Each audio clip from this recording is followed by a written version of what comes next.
It's a fine day here at the Nürburgring for round number 6 of the Porsche Esports Carrera Cup Deutschland for 2021. My name is Connery Maddock. I'm joined by the ever wonderful Mr. Paul Smith for the duration of this broadcast as we head into the dying rounds of competition here.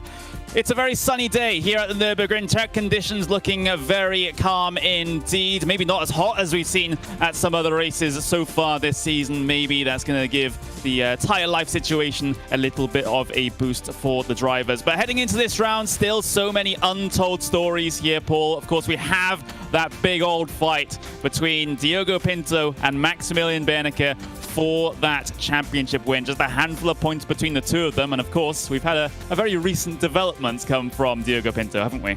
Yeah, we certainly have. Diogo Pinto showing his colours finally and letting us know that he is actually a member of that Team Redline outfit, along with Max Berneke and a big chunk of this field. So I still don't expect them to give 10/10ths between each other, though. They'll still be fighting it out. There's no team's championship here. It's all about the individuals, and Diogo will want to win this still.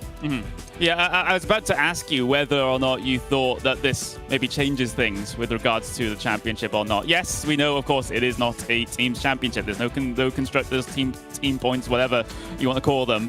It is still the head-to-heads between the drivers, and you alluded to the fact there, Paul, that you think probably not much will really change in this particular battle. I think they'll still give each other a pretty hard run. They've almost made bits of contact here and there in races previous. That might happen today despite being under the same banner. Well, I mean, Diogo has alluded that he knew where he was going previously and didn't, obviously announce things. There's a process that has to go through. So I think he's been under that banner quite a while, just unofficially. And so I just don't think it'll change the racing between them. Diogo is an aggressive driver. He will make moves and make them quickly. Max, he's an aggressive driver himself, let's not forget, but he's a bit more tactical, a bit more let's wait and see what happens and take an opportunity when it comes up. Diogo seems to be an arrive and drive guy and really does give us some exciting racing, which has been tremendous all the way through this championship.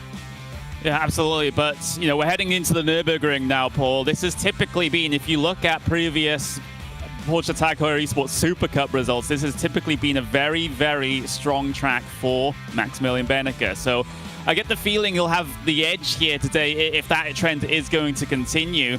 Of course, Diogo Pinto actually qualifying in the time attacks a little bit further down than he is usually. I think he had a little bit of a panic towards the ends there that he wouldn't be able to set a time, but set a time he did.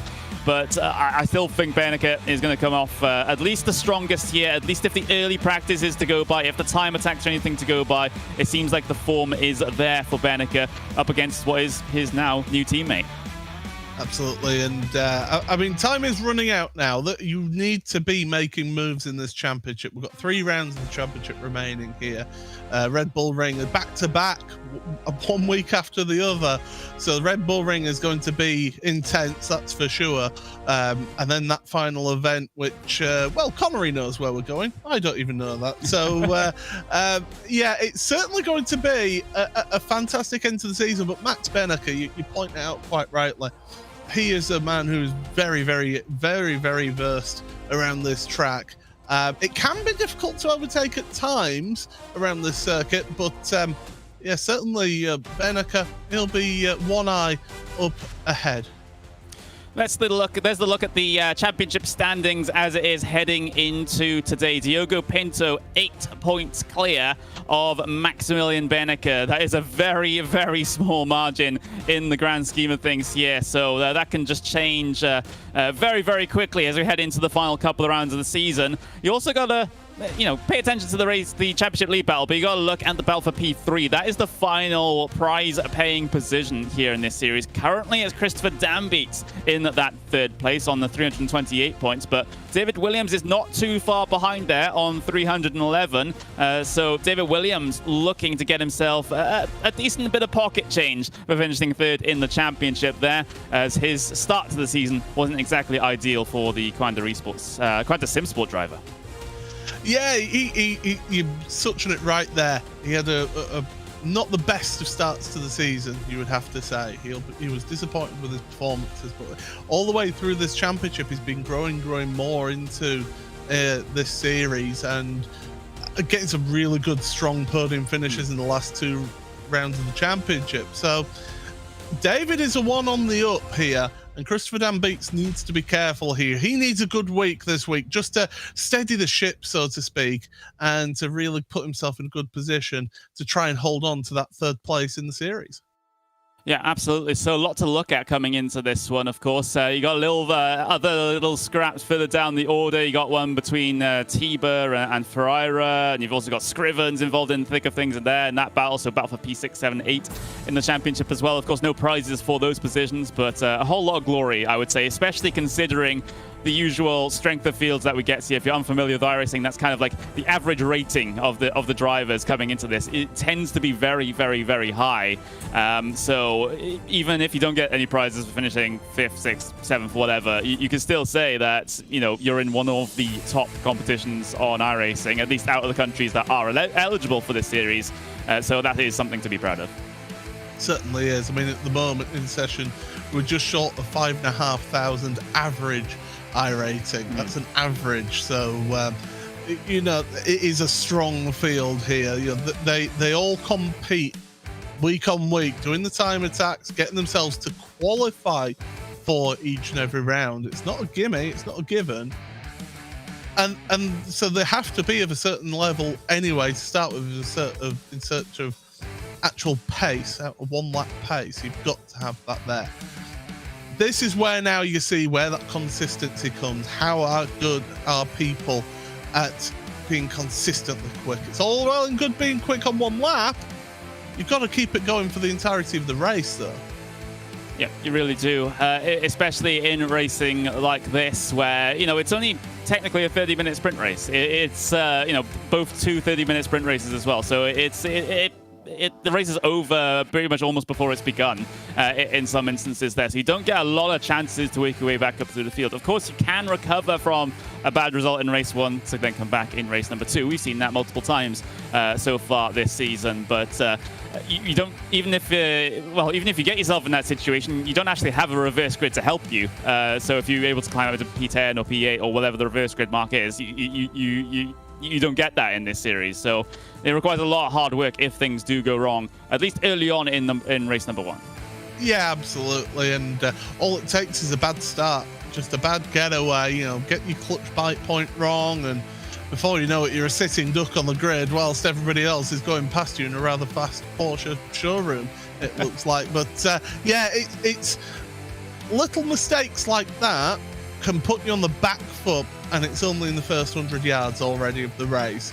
You're then having to claw back, and fortunately for these drivers, they do get the 2 races. So if they can then claw back to a semi-decent position at the end of race 1, race 2, then they can have another go at going even further forward in that race. But it's not easy, not with the level of competition in this championship.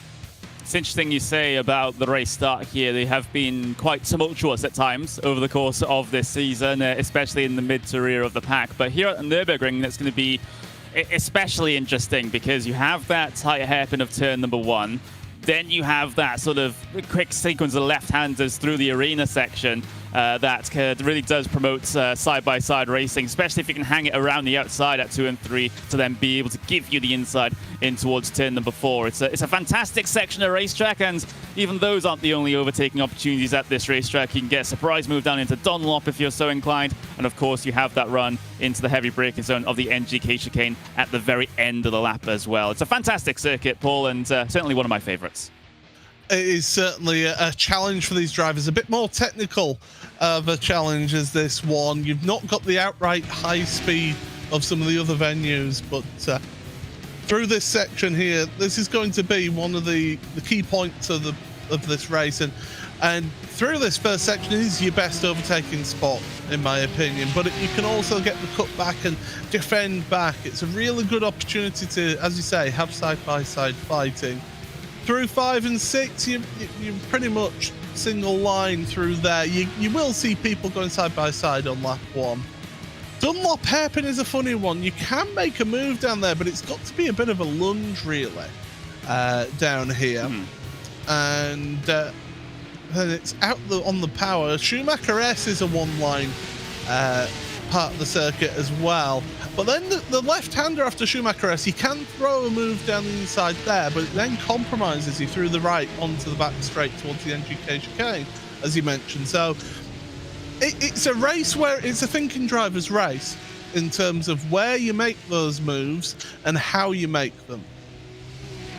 Yeah, and well, at least Beneke has done pretty well in that department so far in these events as well. Pinto has been similarly, if not more so, in the opportunistic realm over the past couple of races. Of course, you just have to remember back to the all these situations going on at Imola. Of course, Pinto getting those last lap passes done. Of course, one of those race wins was taken away from him due to a post-race penalty. But there he is in his new colours there, Paul, in that Porsche 24, driven by Redline car. Adds another one to the roster. There are a lot of Redline cars in this field and in this series, but you can always recognize Pinto due to those very garishly green wheels. Yeah, the luminous green wheels. Yeah, I'm glad to see that they're staying on the car and that there hasn't been some sort of edict as to specific corporate colours in terms of, some teams would have that as listed as, no, it is a requirement that you have to have these coloured wheels and you have to have this, you have to have that.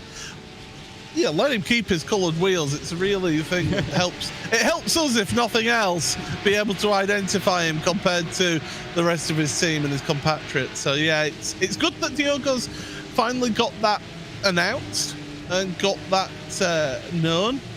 I mean, it won't have really affected him that much, but at least then it's just one less thing you have to worry about not accidentally announcing in an interview. So yeah, it's good to see him out there, and it's a tremendous outfit that he's got himself with as well.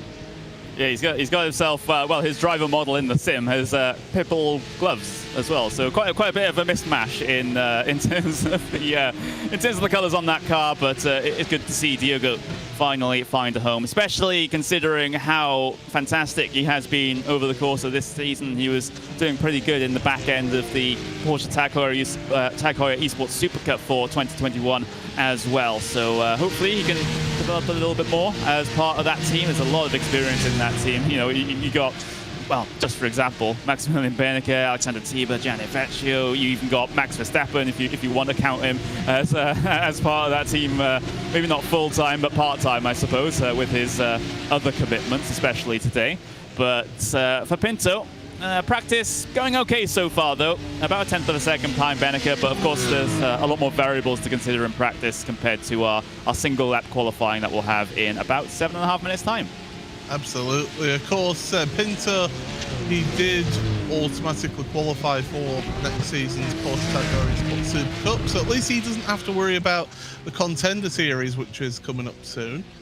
So at least he can then focus solely on this championship. Some other people may have their eyes set elsewhere. I'm thinking people like David Williams. He's going to be sort of thinking double duty, but at least there's one thing with him doing that Contender Series and this series, it's getting him plenty of seat time for David in this car, and it keeps him used to how it feels and how it drives. Yeah, I think so. He does have that as a little bit of an upper hand compared to everyone else. Speaking of Porsche Tag Heuer Esports Super Cup drivers, though, there is David Williams, the lone sole representative of VRS Coanda Sim Sports here in this series. Of course, a fantastic team, that one. Lots of depth, a big depth of talent as well. They have a team house in Germany as well, where most of their drivers race from. There are a few drivers that still have to race from their own homes, but they've got a lot of structure behind that team now, and it seems like they do go from strength to strength. Especially with Joshua Rogers sort of at the helm as their star iRacing driver, for example. But of course, they're trying to expand into other things as well, which is good to see for them, because you want these teams to stick around for a good while and not be flash in the pans.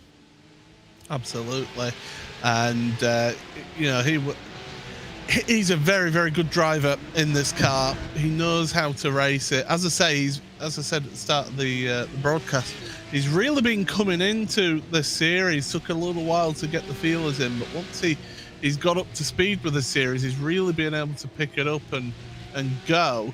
So yeah, definitely he's been looking good. But of course, I mentioned it earlier, Connery, everybody has to do the time attack, so it means that we get fresh faces in the series as well. We do. We do have a handful of new drivers that qualified. So of course, not everyone took the invite up in this situation. But there's Eike Weinberg for Mechanic Racing, who's a newcomer to the series. We have a couple of other drivers further down the field as well. Rogaira, also making his first appearance. Vanta Hiruk as well. Timo Winter. I don't know if Sebastian Limholm has been able to make it into the session. I don't see him on the timing tower. But yeah, a good handful of new drivers getting into their first race. Of course, there's not all that much to race for them, considering they'd be so far behind in the championship. It's mathematically impossible for them to make much of an impact. But it's like we were saying about the rookies last time, Paul, it's all about the experience out there now to getting to race with some of these very, very quick Porsche World Championship drivers in a lot of cases.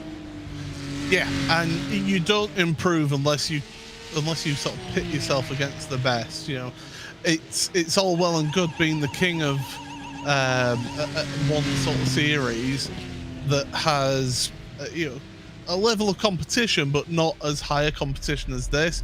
You want to be testing yourself against the best. And you know, when you've got Beneker, Pinto, Dan Beats out there as competition and as sort of markers really for those newer drivers to come in, then that's definitely good for them to have that sort of target really, to look ahead. I mean, this is another man who we saw last time out, Martin Siratek for Race Gear. He didn't have the best of times, it's safe to say, last time out, but he's back. He'll be hungry to try and get that improvement and try and move up in the standings and with how his racing went.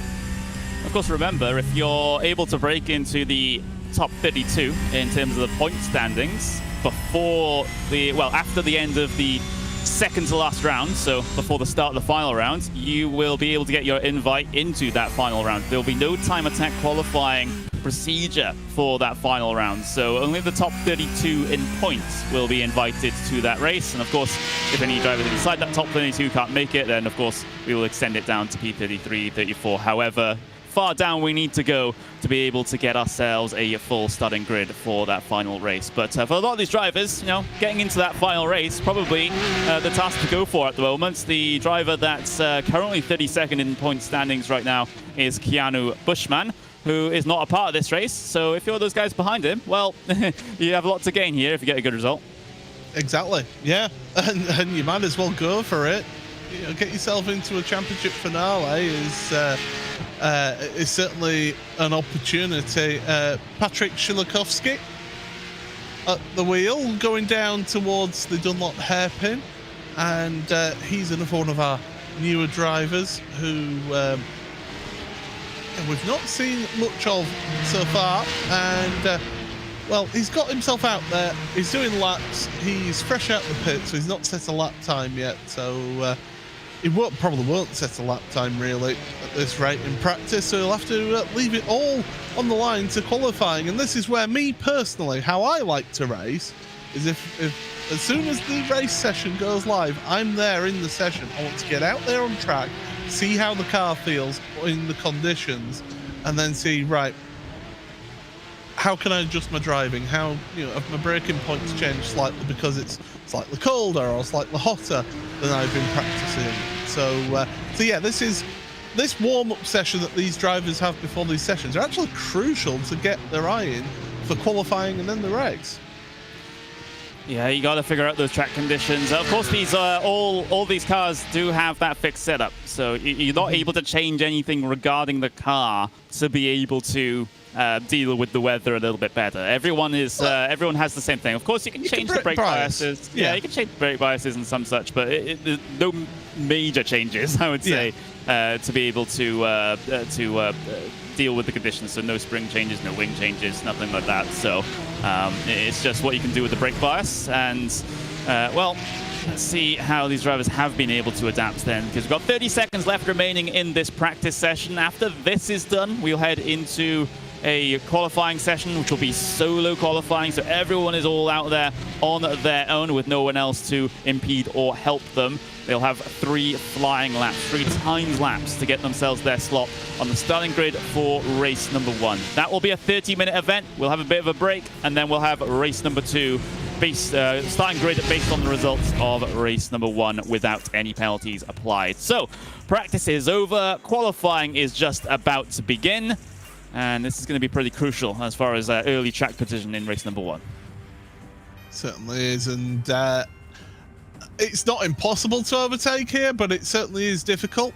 And these drivers will find that out if they do make a mistake in qualifying. But it looks tremendous. Nürburgring always looks good, and it's great to have you all along with us for what should be a tremendous couple of races here.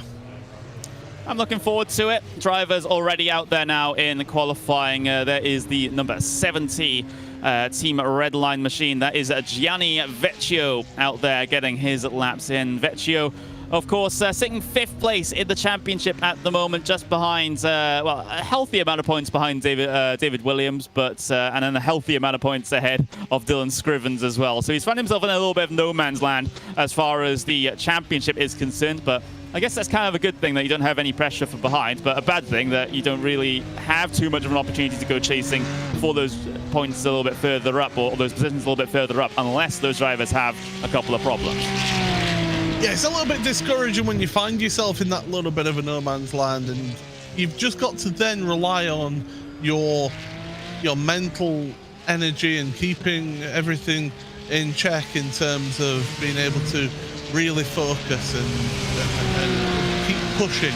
It's so difficult if you're out there on your own or in a race, or if you're on your own in a championship and there's nobody really around you for you to fight. You can just take your foot off the gas just a little bit and become complacent a little bit. You can't afford to do that in something like this. You've really got to push on and to give it everything. And certainly, Gianni Vecchio, I mean, he didn't even set a time in the warm-up session, so he is going to be really giving this some and hopefully getting himself up to the front of the field here. And in fact, let's take on board lap then.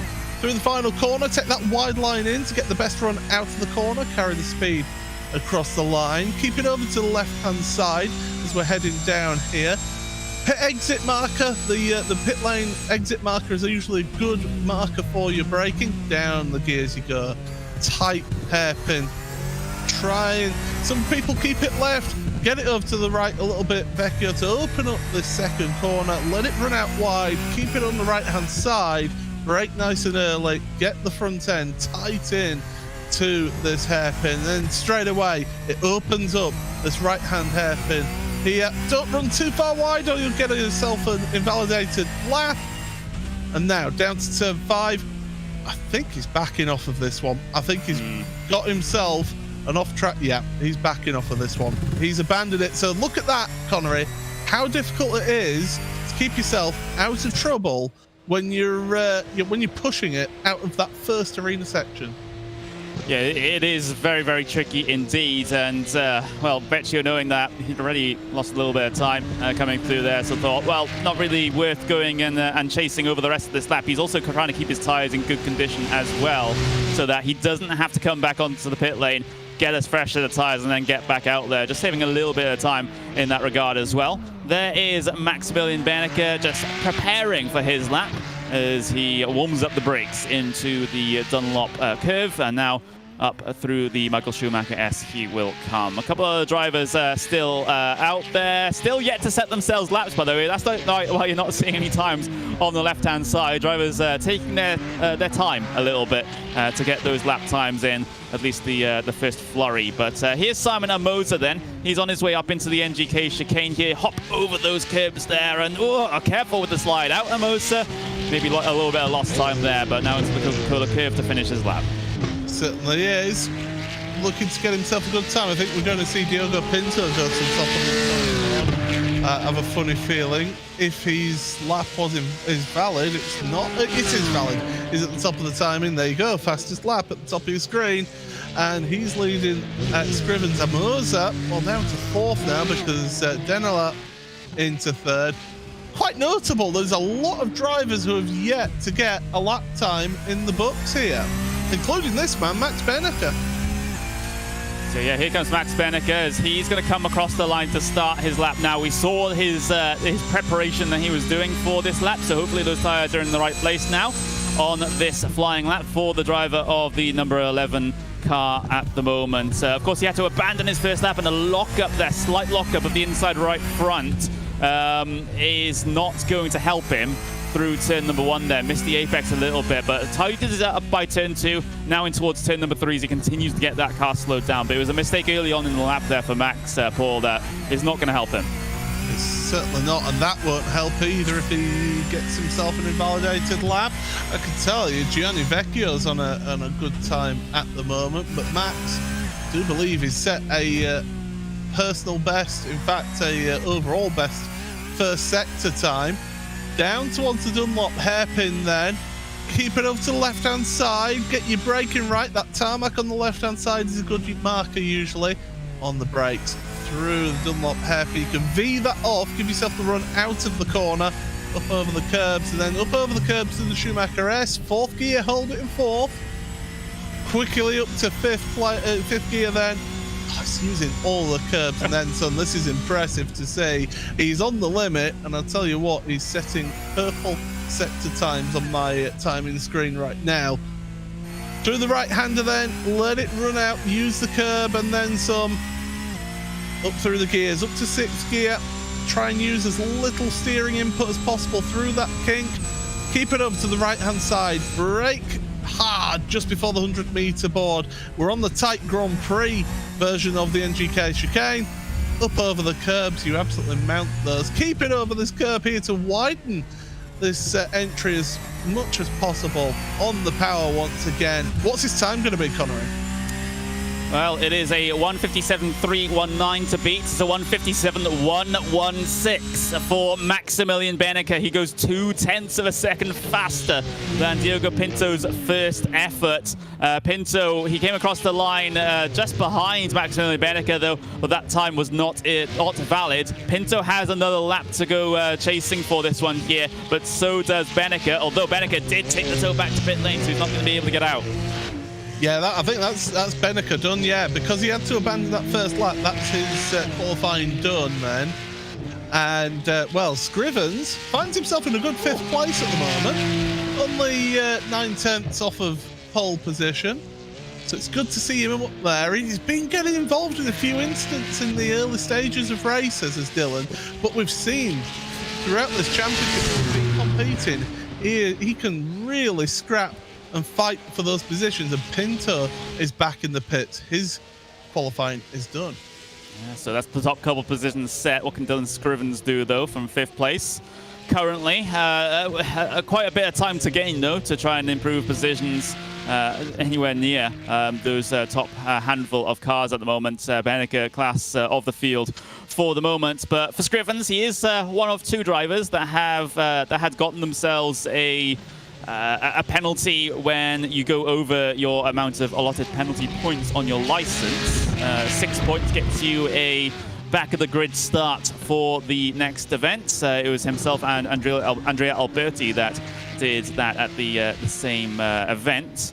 But he's kept himself clean ever since that. I don't think he's had any more additional penalty points added since that penalty. But now Dylan Scrivens across the line. P6 though, so someone did jump him up into the top couple positions there. It was David Williams. The pressure was really on David then because he hadn't set a lap time at all, and he's just come across the line and set that 1:57.806. So he was under serious pressure then because he wouldn't have been able to have done a final lap with the amount of time remaining. Of course, in this qualifying session, once that clock strikes 0, that is it. You do not get to finish your lap. As Volkovic, 7th place, had a good showing here so far.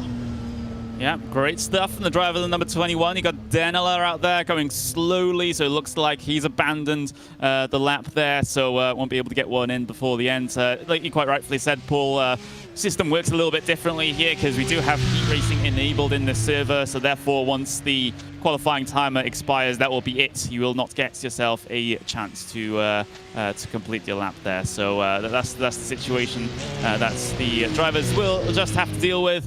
But now in towards the NGK chicane for the driver of the number 96 car, Danela. Of course, we saw him back off of this lap, so it's not going to be too competitive this one. I think our grid is pretty much set at this point. I'm seeing David Williams come towards the end of his lap 2 at the moment, but he's not going to be able to get to the line in time, I wouldn't have thought. Although it looks like Laubish was able to get himself inside the top 10 there, just at the very dying moment. So a couple of changes in the very latter part of the session. But race number 1 grid has been set here at the Nürburgring for round number 6 of the Porsche Esports Carrera Cup Deutschland. Race number 1 grid looks a little bit like this. Maximilian Benecke will be on pole position today with Diogo Pinto, his championship rival and now new teammate on that front row as well. It's an all-red line P1 through 4 with Christopher Dambeats and Gianni Vecchio on row number 2. David Williams starts on the inside of row 3 with Dylan Scrivens in that 6th place. Adam Volkovic in P7 today with Lucas Lippert starting in 8th and Nicolas Danela in P9 with Nicolas Laubish starting in 10th. Ricardo Ferreira starts in 11th with Simon Amosa in 12th, and then Gal Valero in P13. Daniel Moose starts 14th with Igor Kos in 15th, Lucas Lang on the outside of row number 8 there in P number 16. Martin Siratek in 17th, and Eike Weinberg, one of our new rookies to the series, starts in 18th. Bert Wangler, one of the new rookies as well, and it's our all rookie row number 10 with Schiller Witkowski making his first appearance there as well. Philip van der Herk in P21 with Timo Winter in P22. Albano Mora in P23 with Rogaira in 24th. That is going to be the top to bottom of your starting grid here today. Everyone was able to set themselves a time, so no dramas for anyone really in qualifying. So everyone perhaps where they should be in terms of track position. But we are just moments away from getting race number 1 underway here, Paul. And, well, it's quite a run down in towards turn number 1 where a lot of action can happen. Yeah, be careful of your start. Don't go and slip the clutch too much. But these drivers are all set for this first race. Race number 1 here at the Nürburgring for the Porsche Esports Carrera Cup Deutschland. Round number 6 gets underway. The Porsche's launched down in towards turn number 1, but there's someone in the pit wall already. It was a Urano Esports car that was slow off the line that caused all of that. I think that was Dylan Scrivens, but look at this scrap for P1 down in towards turn number 1. Pinto on the inside looking to get the race lead away as he's not quite clear in towards turn number 2. Benecke is able to come back at him on the inside, side by side behind between Dambeats and Vecchio as well, but the race lead is still all up for grabs here as Benecke slides up across the nose of Pinto. Pinto dips back underneath and he gets the race lead away. That was heart in mouth moment for Benecke then. Absolutely only just able to hold on to the control of the car. He's having to block off David Williams and Gianni Vecchio, who rub door panels, but Benecke down to 3rd place in all of this. Dambeats up to 2nd, but again, aggressive start from Pinto, and it was Lucas Lippert, who was the one in the wall at the start of the race trying to avoid Dylan Scrivens. Yeah, that's the, well, sometimes some drivers have major problems with getting this car off of that starting grid. The clutch model really very tricky in these cars. Really difficult to try and get yourself a consistent start. You know, you got to make sure you don't overheat the clutch, trying to hold it in the right place and then try to launch that way, like you could do before those clutch changes. But now you just have to get it right off the get-go, and sometimes you get punished if you don't get it right. Meanwhile, battle a little bit further back though, coming towards the end of the first lap here. Lucas Lang versus Igor Kos further down the field here, as they're all trying to sort each other out. These guys still going side by side up in towards the chicane here, as Lucas Lang going down the inside here. Everyone's a little bit too hot in the back there. Puffs of brake smoke into the chicane, but everyone's able to tiptoe their way through, apart from Van der Herk. It's such a tight chicane, is that one. And yeah, Van Herk having to just lose control of it. He's got back up underway. We're almost going 3 wide further down here. This is tremendous to watch here as we're on board with Reguera. In towards turn number 1. We're going to go 3 wide here, Connery, and that is a lunge and a half. That's a big lunge, but it's something you can do. Into turn number 1, there was a slow car on the inside there. Igor Kos, it seems that has had a bit of a problem in the early goings here. Reguera still involved in the thick of things. He's got Lucas Lippert diving down this inside now through the arena section, but Lippert will be able to carry the momentum around the outside of turn 4, and he's able to gain that position. I have to wonder what happened to Kos though, because he was very slow on the inside of turn 2 there. It looked like a slowdown. Yeah, it did. You had to try and get out of the way. You could pick up a slowdown penalty if you cut across the inside of the turn 1 hairpin too much. So that could possibly it up. So definitely can affect you that way. Lippert, though, doing the recovery drive and having to make some moves. We talked about this, didn't we, Connery? You get a bad start and it just puts the rest of your afternoon on hold. So you have to just work your way through this field. Yeah, I wonder if we can get another little look at how that start worked out. I just wanted to see what sorts of troubles Scrivens had trying to get across the line. And of course, it was Lippert behind him that just had to wrench the wheel to the right, just trying to avoid it. But that just kind of sent him into the pit wall instead, which caused that a little bit of a chaotic moment on the start. I don't think too many other people got caught up in this one, but here's the replay of the start then. You can see Scrivens not getting away well, and Lippert, the first one on the scene, tries to move out of the way. He gets himself a bit of wheel spin as he falls the throttle as well. Certainly doesn't help with regards to try and get out of the way of that one. Thankfully, no one else got caught up behind, because it's not usually the first car immediately behind a slow starting car that has a problem. It's usually the 1, 2, or even 3 rows back that sort of sees it late. Yeah, there's that instant then for the 69 of Fangler. But yeah, it's usually not that car directly behind. You're absolutely right there, Connery. It's usually the one behind them, because they're late-sighted and they're going at a higher rate of knots. But, you know, wheel spin at the start, suddenly having to wrench your wheel right and not adjusting your application of the throttle, there's only one ending, and that's in the pit wall. This gaggle of cars here. This is crazy stuff with Max Furtwängler. You got Igor Kos, who's on that recovery after the slowdown penalty. We have a car on the gravel. Martin Siracek has had a very big problem there. Seems like a solo car incident, at least it looks like to me, on the way in towards turn 5. Let's see what happens with Martin Siracek. Well, this is the live pictures at the moment with his onboard. Well, looking focused still, despite the incident. Yeah, you can't let that affect your judgment, and you can't let your emotions take over. You know, if you race angry and you're very snappy with people, say if you've got a race engineer who's trying to be calm with you and you tell them to shut up, then, you know, maybe, and yeah, there you go. Just a wheel onto the grass, onto the entry of turn 5.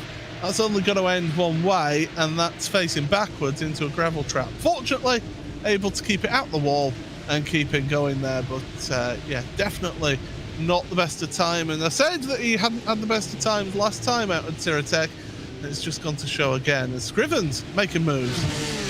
Yeah, Scrivens, of course, after that absolutely horrible start, looking to try and get his way through on now Ricardo Ferreira. That's to try and break inside of that top 10 once again. Scrivens, he started in P6, but of of course, had those issues on the start. Now, diving down the inside, outbreaks himself a little bit. Ferrari looking for the cut back underneath, but not going to be successful that time into turn 2. He's going to take the big wide arc through the corner, try and find a bit of speed off, but his run is stalled somewhat coming into turn 3. Side by side ahead of these guys, though. Denela and Imola are going wheel to wheel through turn number 4. That's the battle for 8th place in front of them, and well, Imola gets the speed off the corner, but they got a bit close between the two. It certainly did, but it shows how that arena section you can go side by side. But all of that fighting has allowed Scrivens to catch up to the back of them. So we've got a train of 4 cars here. Call it 5 with Gal Valero being behind them as well. So yeah, this is tremendous battling in the bottom half of your top 10. By the way, Max Benneker has moved back up into 2nd place whilst we've been focused on the back in your field. Yeah, that was a pass done over Christopher Dambeats there. So Dambeats not fighting that one too much, I didn't think either. Just knowing that's the grand scheme of the championship is, well, going to be preferring Maximilian Benneker at this point. Even though Dambeats is in his own battle, remember, he's fighting with David Williams for 3rd place in the championship, which is the last prize-paying position here in this one. So he would have had a good excuse not to let Benneker go there.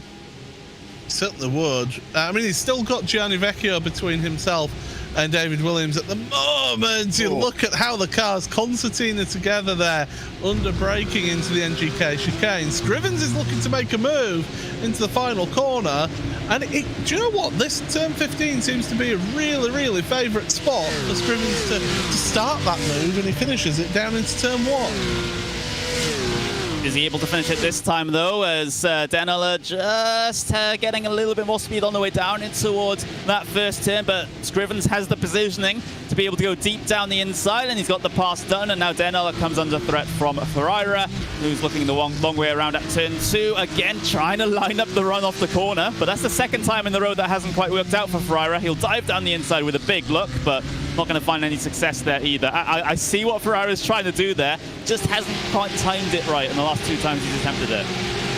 Yeah, but if you're that car ahead trying to hold on to that position like Denela, you can actually park the car on the apex there, just go a little bit slower to make sure that you get the tighter exit off of that turn 2, with the other car trying to get the up and under. And it just stops that from happening. And I think that's what happened right there. Ferreira was just trying to get that cut under, and Denela recognised that, just leaned on the brakes just a little bit, just to help that car stay on the apex, and that just shut the door, didn't let Ferreira make that cut under.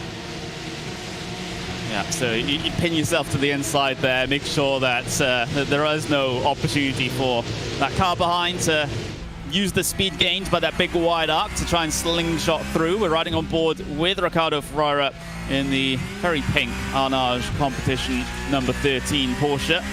Bit of traffic ahead of them, of course. You know, we saw him battling with Denela, but Scrivens is ahead of this. Same with Imola, same with Volkovic. So they're kind of all counted inside the same train here, as we've had 10 minutes gone, 20 minutes to go here in race number 1. If you're not aware, of course, we are still using the older Porsche 911 GT3 Cup car. That's because, well, we started this season using this version of the Porsche 911 Cup car. It would be a little bit unfair to force the drivers all to use the new Porsche 911 992 variant Cup car. But I guess if there is a next season of this one, well, we'll be using that car. But for now, it's the old 911 Cup car. But of course, you can now get the new 992 variant here on iRacing, and well, apparently I've heard that it's very nice to drive. Absolutely, but what a send-off it'll be for this old car, won't it? You know, give it a tremendous send-off. Speaking of tremendous send-offs, almost going 3 wide through the exit of turn 1 there. That's the battle between Winter van den Herk and Igor Kos and Martin Siratek at the back of that one as well. So they're just scrapping it out over those lower positions. Just because they're fighting for those lower positions doesn't make the fighting any less intense. Yeah, it is. And, well, these guys are having maybe a little bit of fun back here, just scrapping amongst themselves. That's certainly the attitude I would take it to it, especially if I'm not in the championship, well, in for anything with regards to championship, either those top 3 positions or trying to get into the top 32 to be in that final race. Of course, location still undisclosed for the moment, and we're going to have a little bit of a bigger show for that final race as well, Paul. I know you don't know anything about that, but information will come in due course. It's nice that the broadcast gets told before I do, but what a move, what a run through the Schumacher race here. That's a tremendous one, and I think there was a slowdown penalty possibly for course. Certainly had an issue there, but Circuit had a great run through the Schumacher race. Yeah, fantastic stuff, and well, just completely caught his competitor off guard there, and well, that all happened rather quickly, didn't it? Here, coming up to halfway point in this race now, a couple of minutes away from that. If you're wondering why we're focusing on the battles in the middle and the back of the pack at the moment, well, the front has been relatively quiet for the moment. It's been a very consistent 6-7 tenths of a second between Pinto and Beneke since Pinto was able to try and get past Beneke, and Beneke has been able to get past Zambeats a little bit earlier on. So we'll see how that develops in the final half of this race, whether or not Beneke can get any closer to Pinto, because that would be so important as far as championship is concerned. Pinto leads by 8 points at the moment and is extending that right now. Certainly does. There you see that lead train, and there's a lot of orange, white and black at the front there, but there's a purple, white and orange car at the back of them, and well, orange seems to be the colour of winners at the moment, it appears, in the world of motorsport, even in sim racing. Still that battle ongoing on the left-hand side of your screen, and Winter and Van den Hurk. Of course, Van den Hurk had that incident on lap 1 at the NGK chicane, finds himself ahead of the driver of Timo Winter. Yeah, so up into P20 now. So for Philip van der Hurk, he's back. Well, he's now ahead of where he started. Started in P21, now in P20. Winter still ahead of where he started. He started P22. He's now in P21. Circuit, of course, we saw have a few problems earlier on in the event, out into the gravel at turn number 10, I believe, or is it turn number 5? I can't remember which one it was, but either way, one of those, he had those big problems there, and has now dropped all the way back through the field. He started P17, now in 22nd. Still time left in this race for him to try and work his way through the field, though, so I wouldn't say it's race done just yet for Circuit.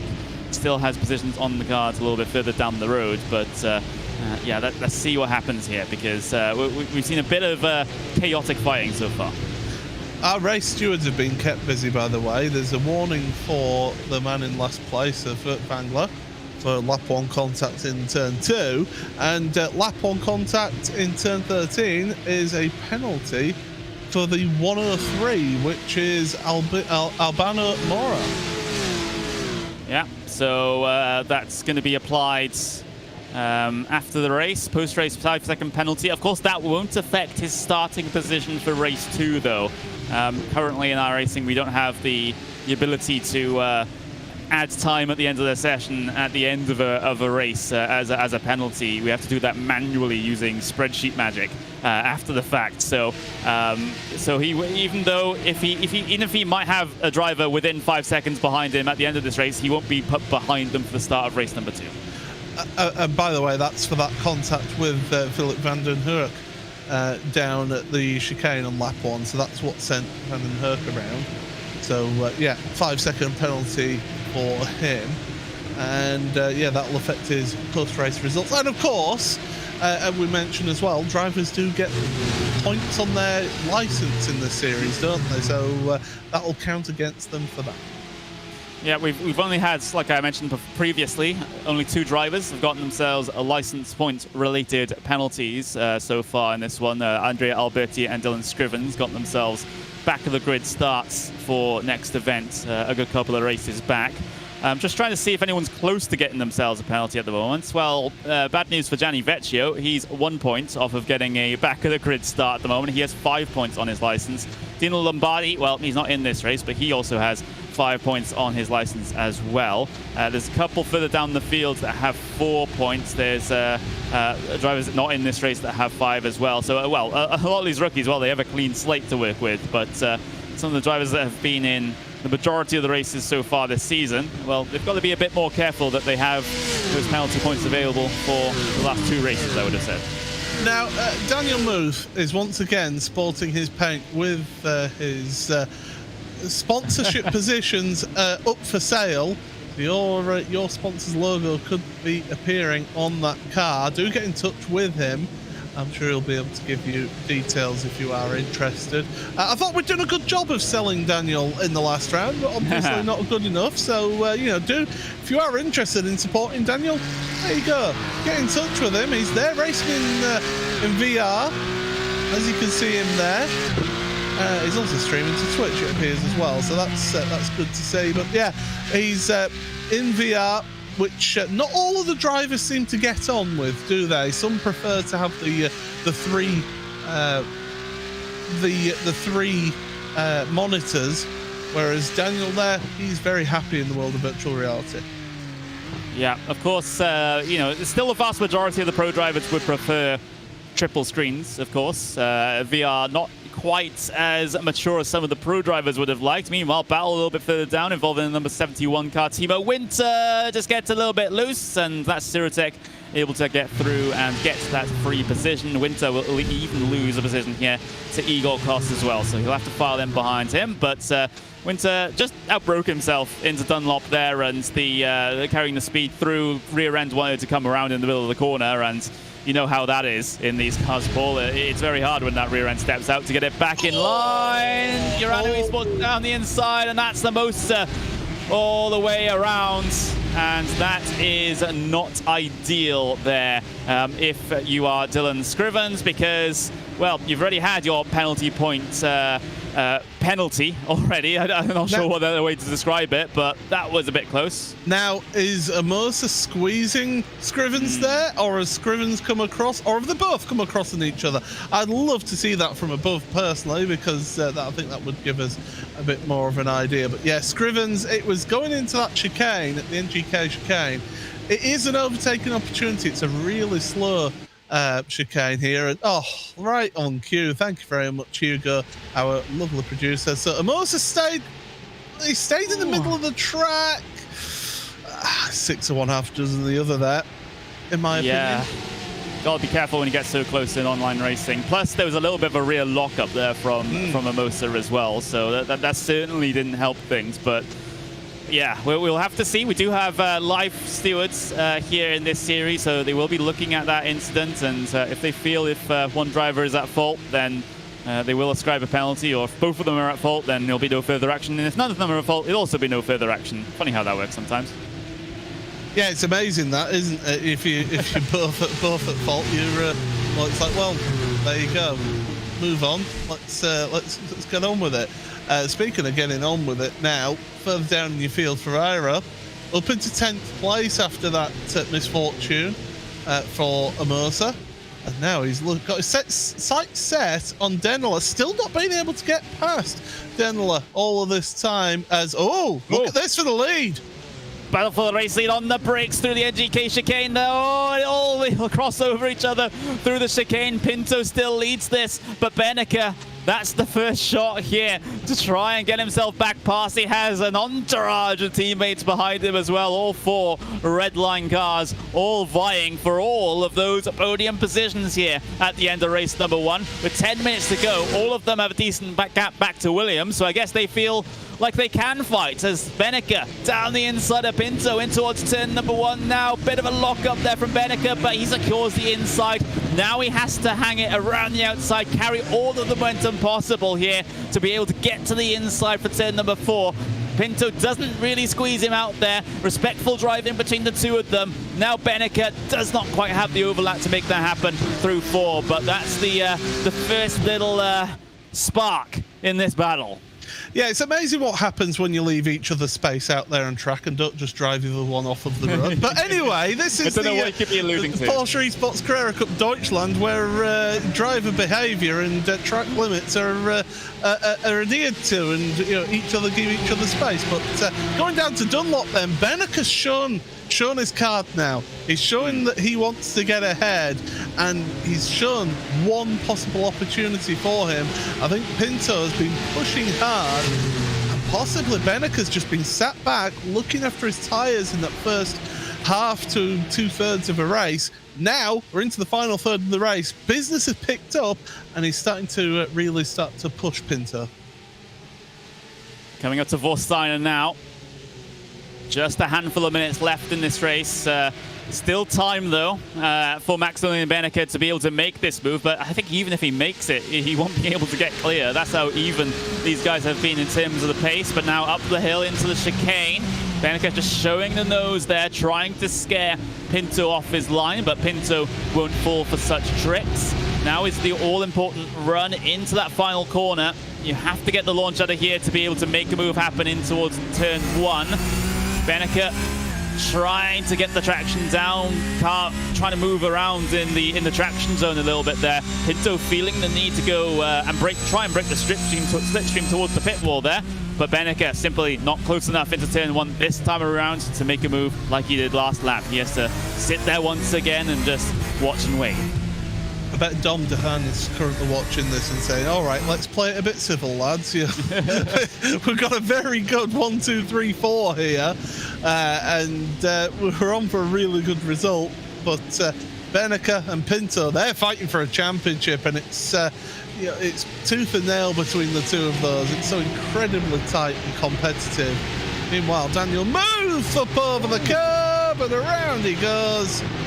Oh, dear. That's what happens when you get your line wrong through the NGK chicane. You have to wait for the traffic to come through as well. You couldn't risk an unsafe rejoin penalty and the penalty points associated with that.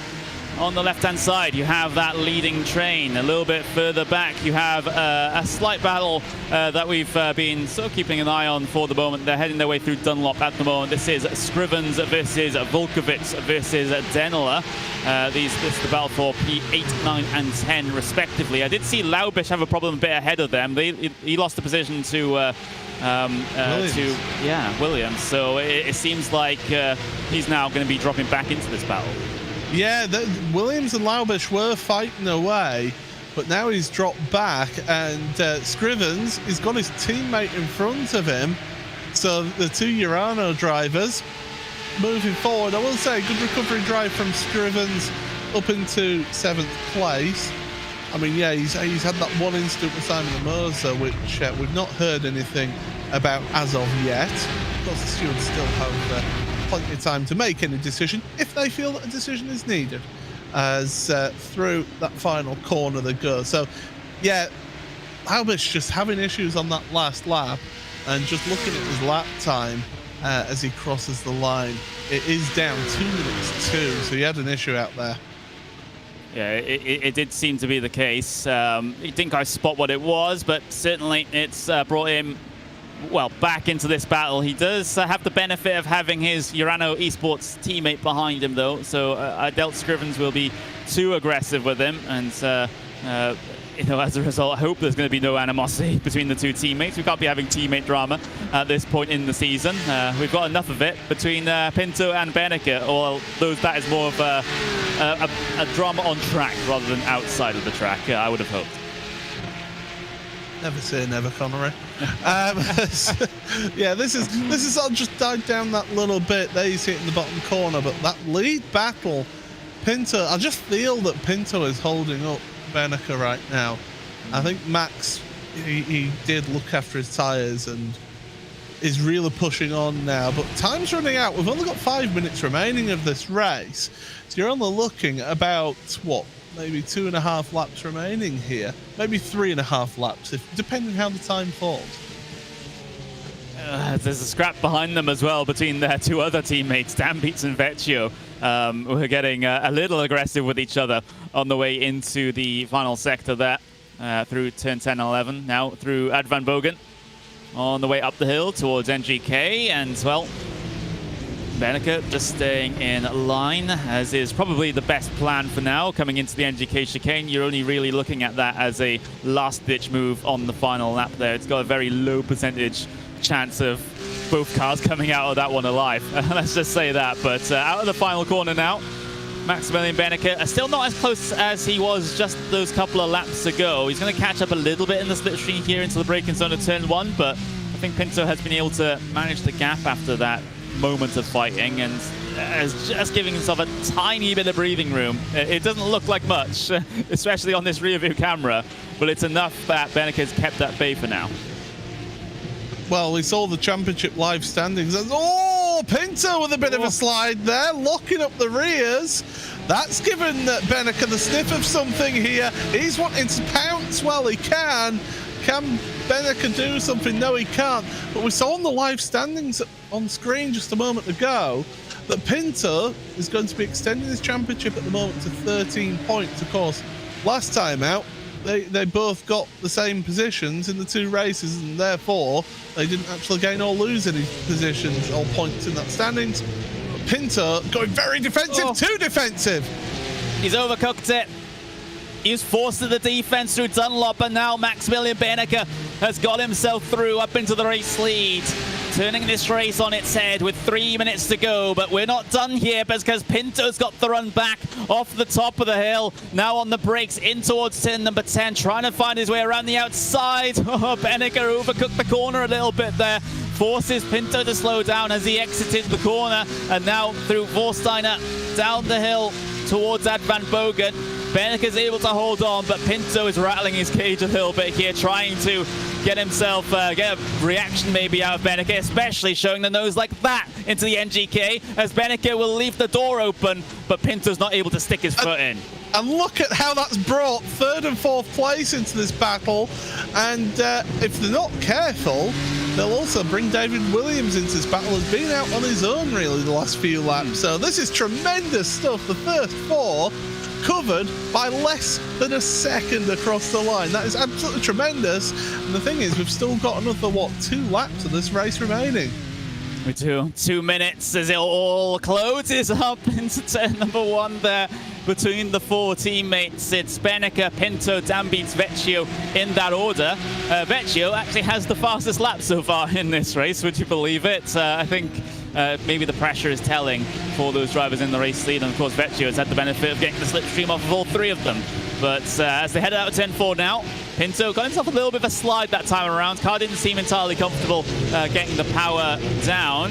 Now in towards turn 5, you got to flick it in towards turn number 6 here. And well, is that a tiny bit of damage on the front of Pinto's car, front left? It'll be the smallest. Don't forget, he absolutely clattered that chicane, the NGK chicane, and that will have affected that front splitter. So definitely Pinto with the slight, it won't be affecting him here though in this race. These cars are quite robust and therefore able to cope with that sort of with sort of hit without any serious effects to their performance. But right now, I just think Beneke's getting away slightly. Pinto's worked his tyres, and I think those rears are screaming enough now. Yeah, I think so too. But looks like we'll have 1 lap to go coming across the line this time around. 35 seconds as we head our way up into the final chicane, as Pinto closes up on the brakes there. Of course, there's a natural effect there due to the braking zone, but that was a big close-up that Pinto was able to manage, looking to the inside just to put Beneke off his game through the final turn. That's going to ruin Pinto's run through the exit of the corner, though, as we'll have 15 seconds remaining as they cross the line. This is the start of the final lap here of race number 1. Beneke clear on the way down in towards turn number 1. Pinto's not close enough to make a lunge. He can close up on the brakes as much as he wants, but he needs to try and get alongside now through this first sector. But I don't see any route where he's able to do that unless he just sends it into 3. He looks like he's going to do that. He's going to have a big look, but again, too far back. You called it. He's too far back, and he's not able to get close enough on corner exits. And that's where it's telling. That's where it's telling me that he's worked his rear tyres a bit too hard. I mean, we saw how he was sliding through the corners of the arena section at times. So yeah, he's just worked those rears to scream enough. Of course, what this does do is it allows Max Beneke in the championship standings to just close forward a little bit closer. So that's going to be intriguing to see how this all pans out. This is fantastic though, because well, we've got one more race to go here in this one yet. So these two, they're just starting off. What they'll finish a little bit later. Laubich having a problem a little bit further back. I think he's in a fight with Scrivens. That's between the 2 Urano Esports teammates. But look how close the battle for the race lead is now. Pinto been able to gain back a little bit of time, but he just needs that little bit more, doesn't he? Especially in the tracking zones here as they coast down the hill up towards the final couple of corners of race number 1. Pinto, a good handful of car lengths behind Beneke here, trying to close the gap on the brakes into the chicane. 1, 2, 3, 4 for Team Redline, but it looks like Beneke is the top of the pile here in race number 1. As long as he's tidy through this final corner, Maximilian Beneke closes the gap to Pinto in the championship. He wins race 1 here at the Nürburgring.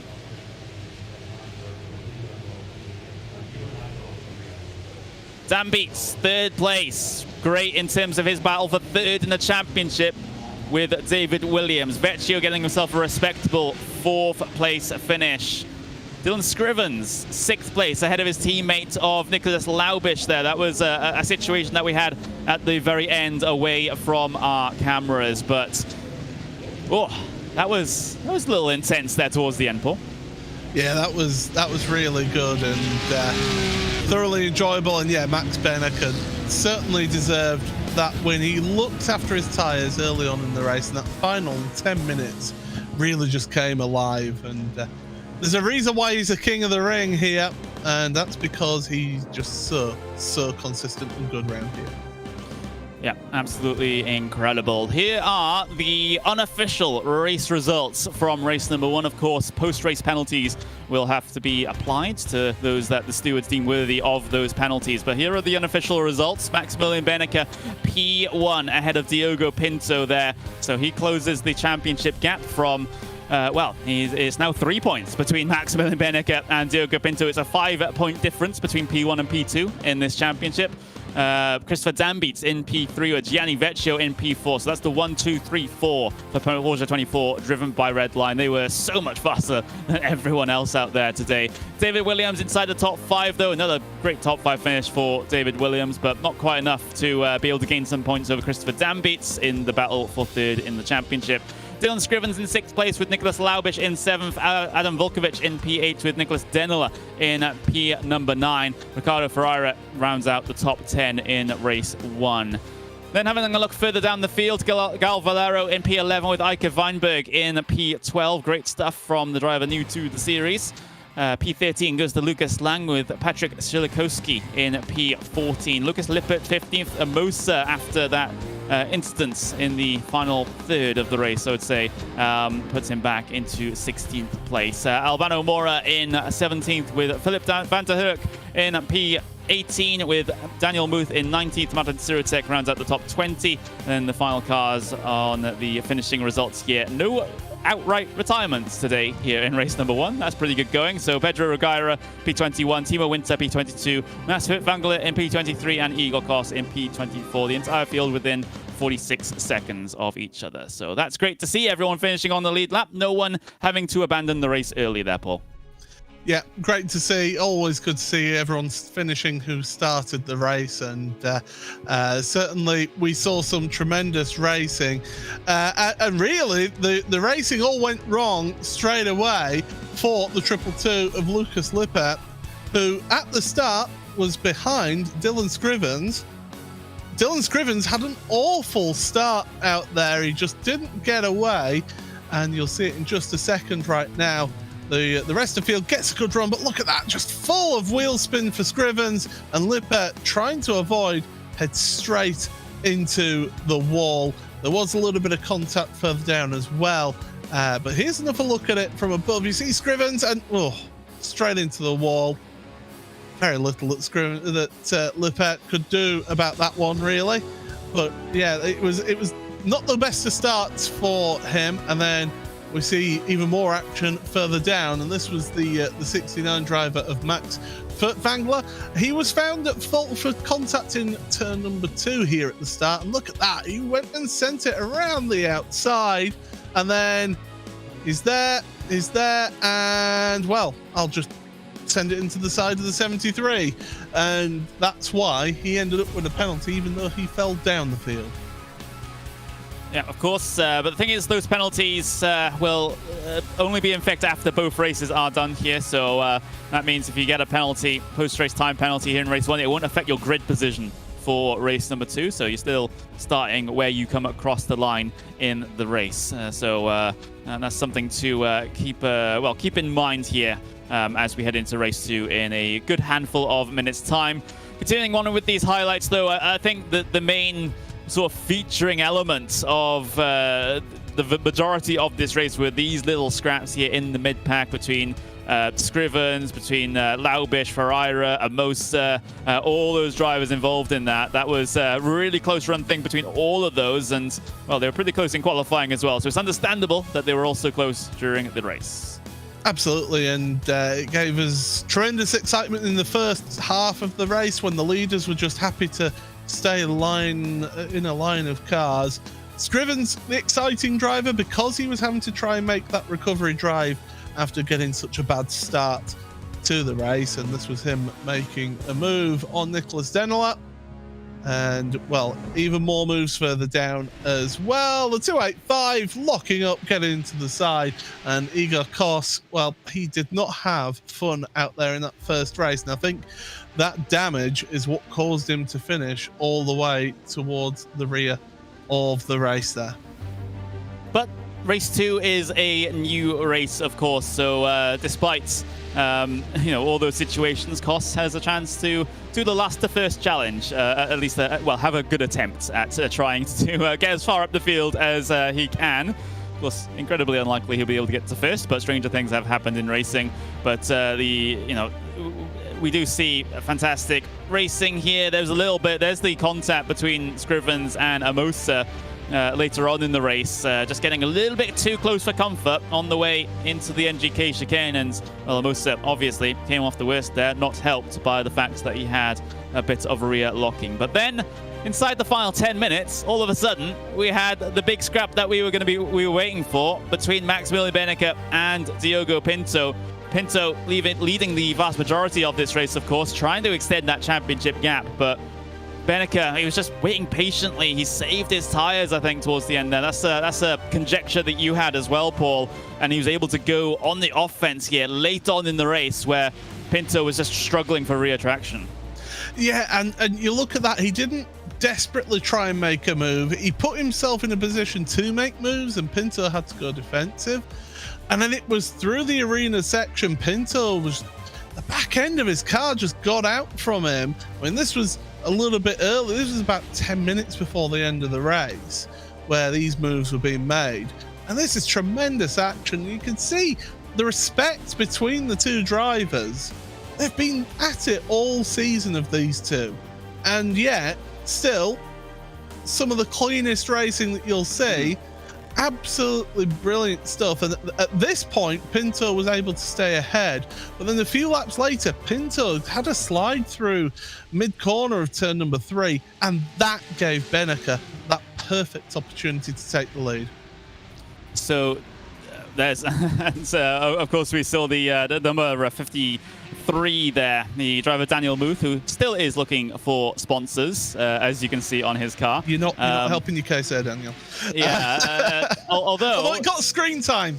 Yeah, we got a big zoomed in shot on that as well. Yeah, but yeah, trouble's a little bit further down the field for a couple of other drivers. But going back to that race at the very front, this is the point where Benecke was continuing to turn up the heat there. There's the overcommitment on the inside from Diogo Pinto that allowed Benecke to slip his way through.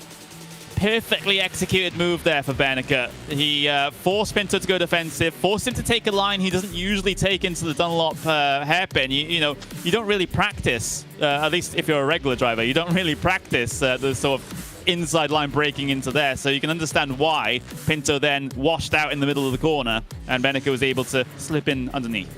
I usually practice that line, but it's through no ability of mine. It's through my lack of holding a consistent line. But yeah, that was Benecke taking advantage of Pinto having that moment through turn 3. And you can see how having a moment through turn 3 can then affect you all the way down to the bottom of the track. And Max Benecke, I mean, he just cool, calm and collected, kept it under control, kept it right on the tail of Pinto early on, kept that pressure on to keep making Pinto use those tyres. And look at that. That was a bit sort of desperation from Pinto trying to get past Beneke towards the end, and it just wasn't happening. By the way, we have had a penalty handed out post-race for the car number 103 for an unsafe rejoin.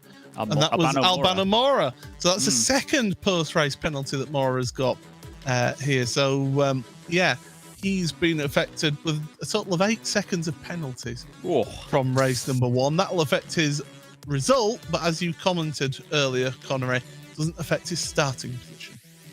Yeah, so we'll see how that works out for him at the very end here. Once we get all those penalties sorted and all we get everything totaled up. But we are just 1 minute away from getting ourselves our grid set for that second race. And, well, it'll be the exact results from race number 1. So it'll be Maximilian Beneke pole position, Diogo Pinto second place, Dan Beats, and then Vecchio on that row number 2. So, you know, kind of, you know, basically it is the front 4. The front, I would say, well, front 6 are absolutely identical in terms of grid to race number 1. So, you know, do you think there's going to be any shuffling here this time around? Because there certainly wasn't last time, apart from the little moment between Pinto and Beneke.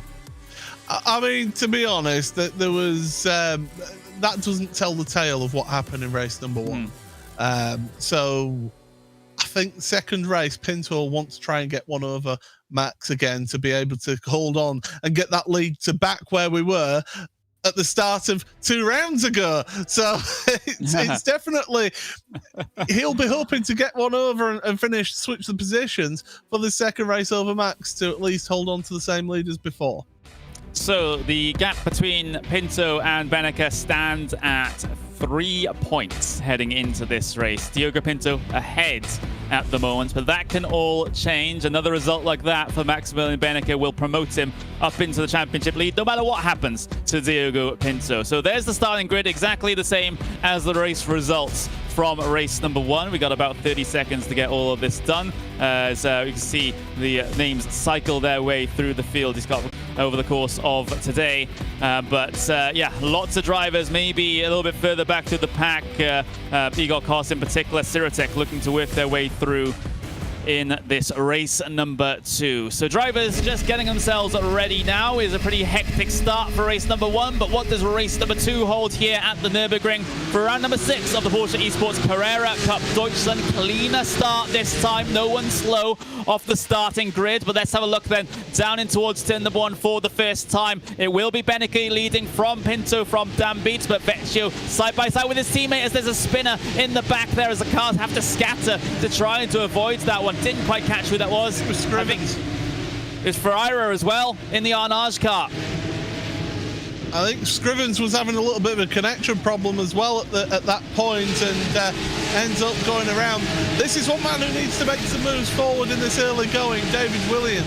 Oh, race lead as well as Pinto looks around the outside of Beneke. He almost gets crowded out into the grass as they head their way through turn 6 now. Pinto aggressive from the get-go here, looking to try and repeat the early portions of race number 1. Of course, he doesn't want to repeat the late portions though. But either way, Pinto wants to make sure that he maintains the championship lead here at the end of race 2. Right now, though, he's not. Yeah, look at that queue of cars heading uphill through the Schumacher S.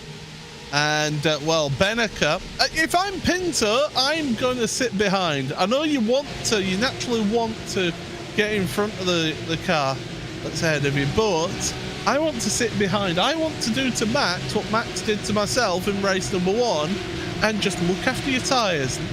Keep them in check. Keep the pressure on Beneke as well so that he uses up his tyres in this race. So that's what I would be thinking right now.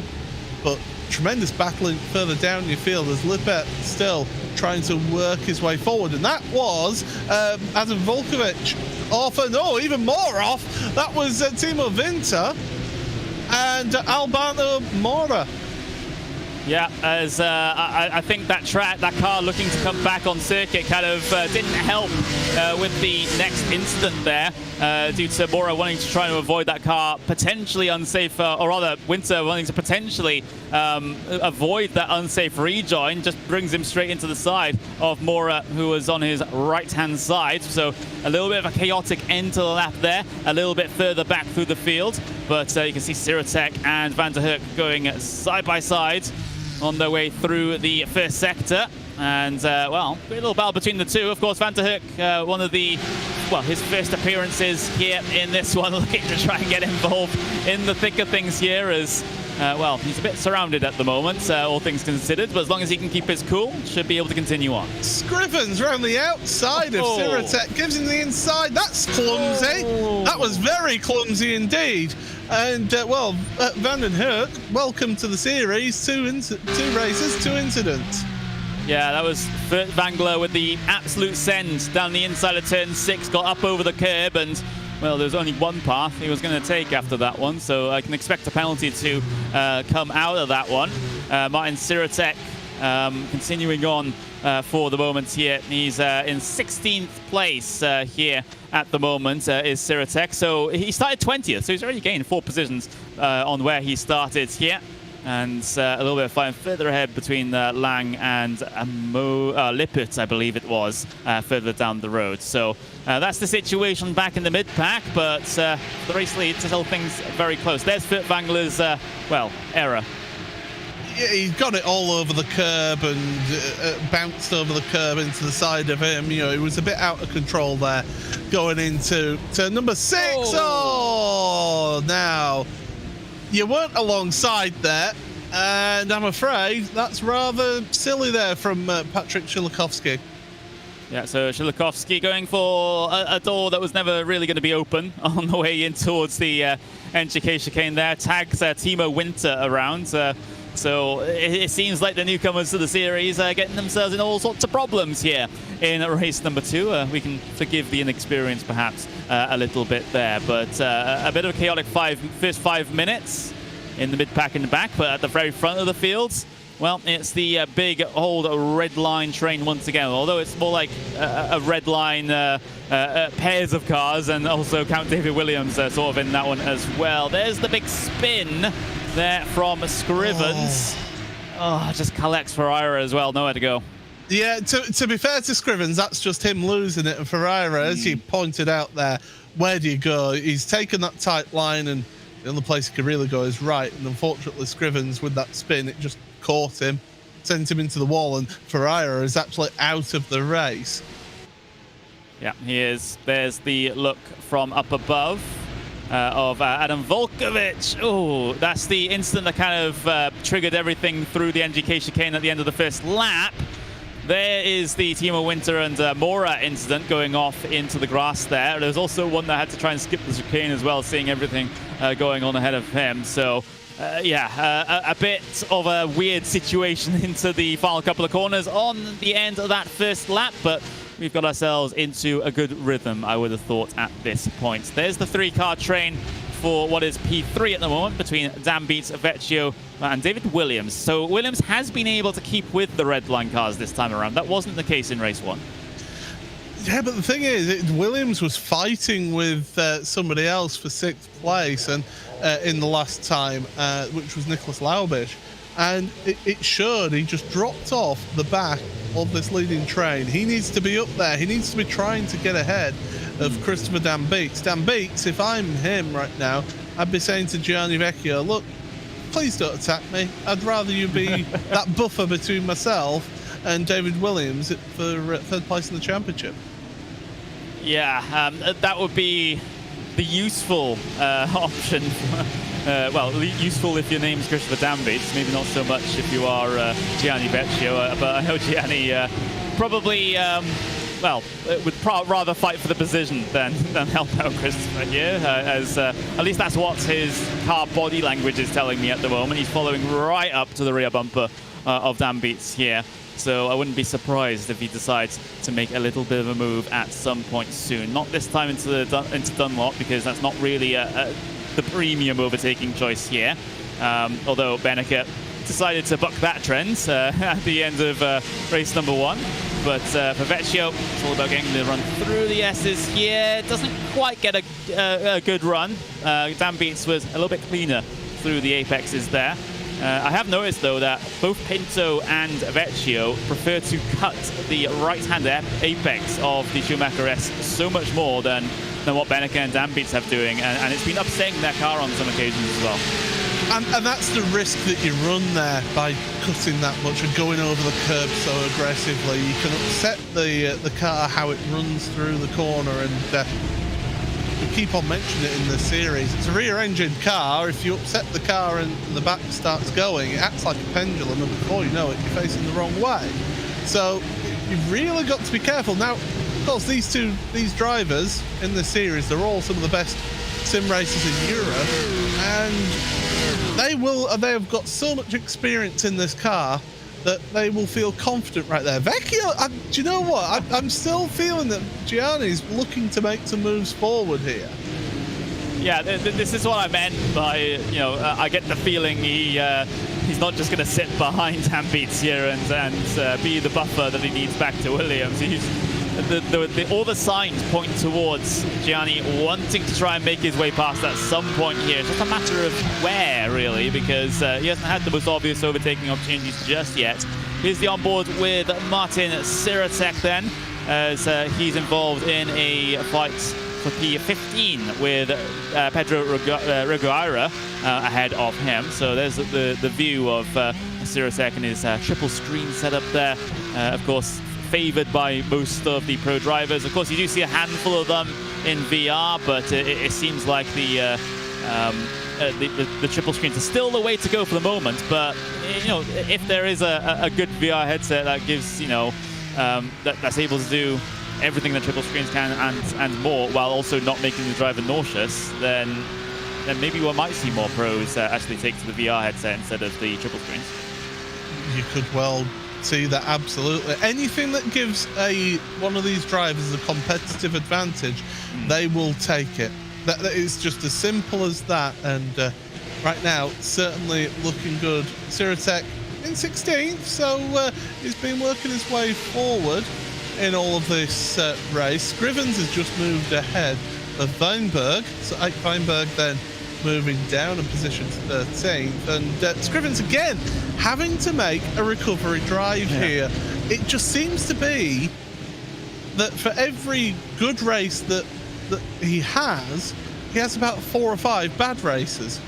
It's that consistency that's the problem, isn't it? It's he's got the pace. Yeah, absolutely. He absolutely has the pace, and well, the 26 looking to have the pace at the moment, as Ike Weinberg looking to try and get involved. Meanwhile, we jump ahead though, because Valero, Amosa, Laubish all involved in the same piece of real estate here. Amosa on the inside, and Laubish here for the moment, or rather it's Laubish trying to go around the outside. It's that way around in terms of the fight, but Laubish will have to sit behind, fight another day through turn 4. You can follow very closely though, and Amosa will be asking him for a little bit more space than that.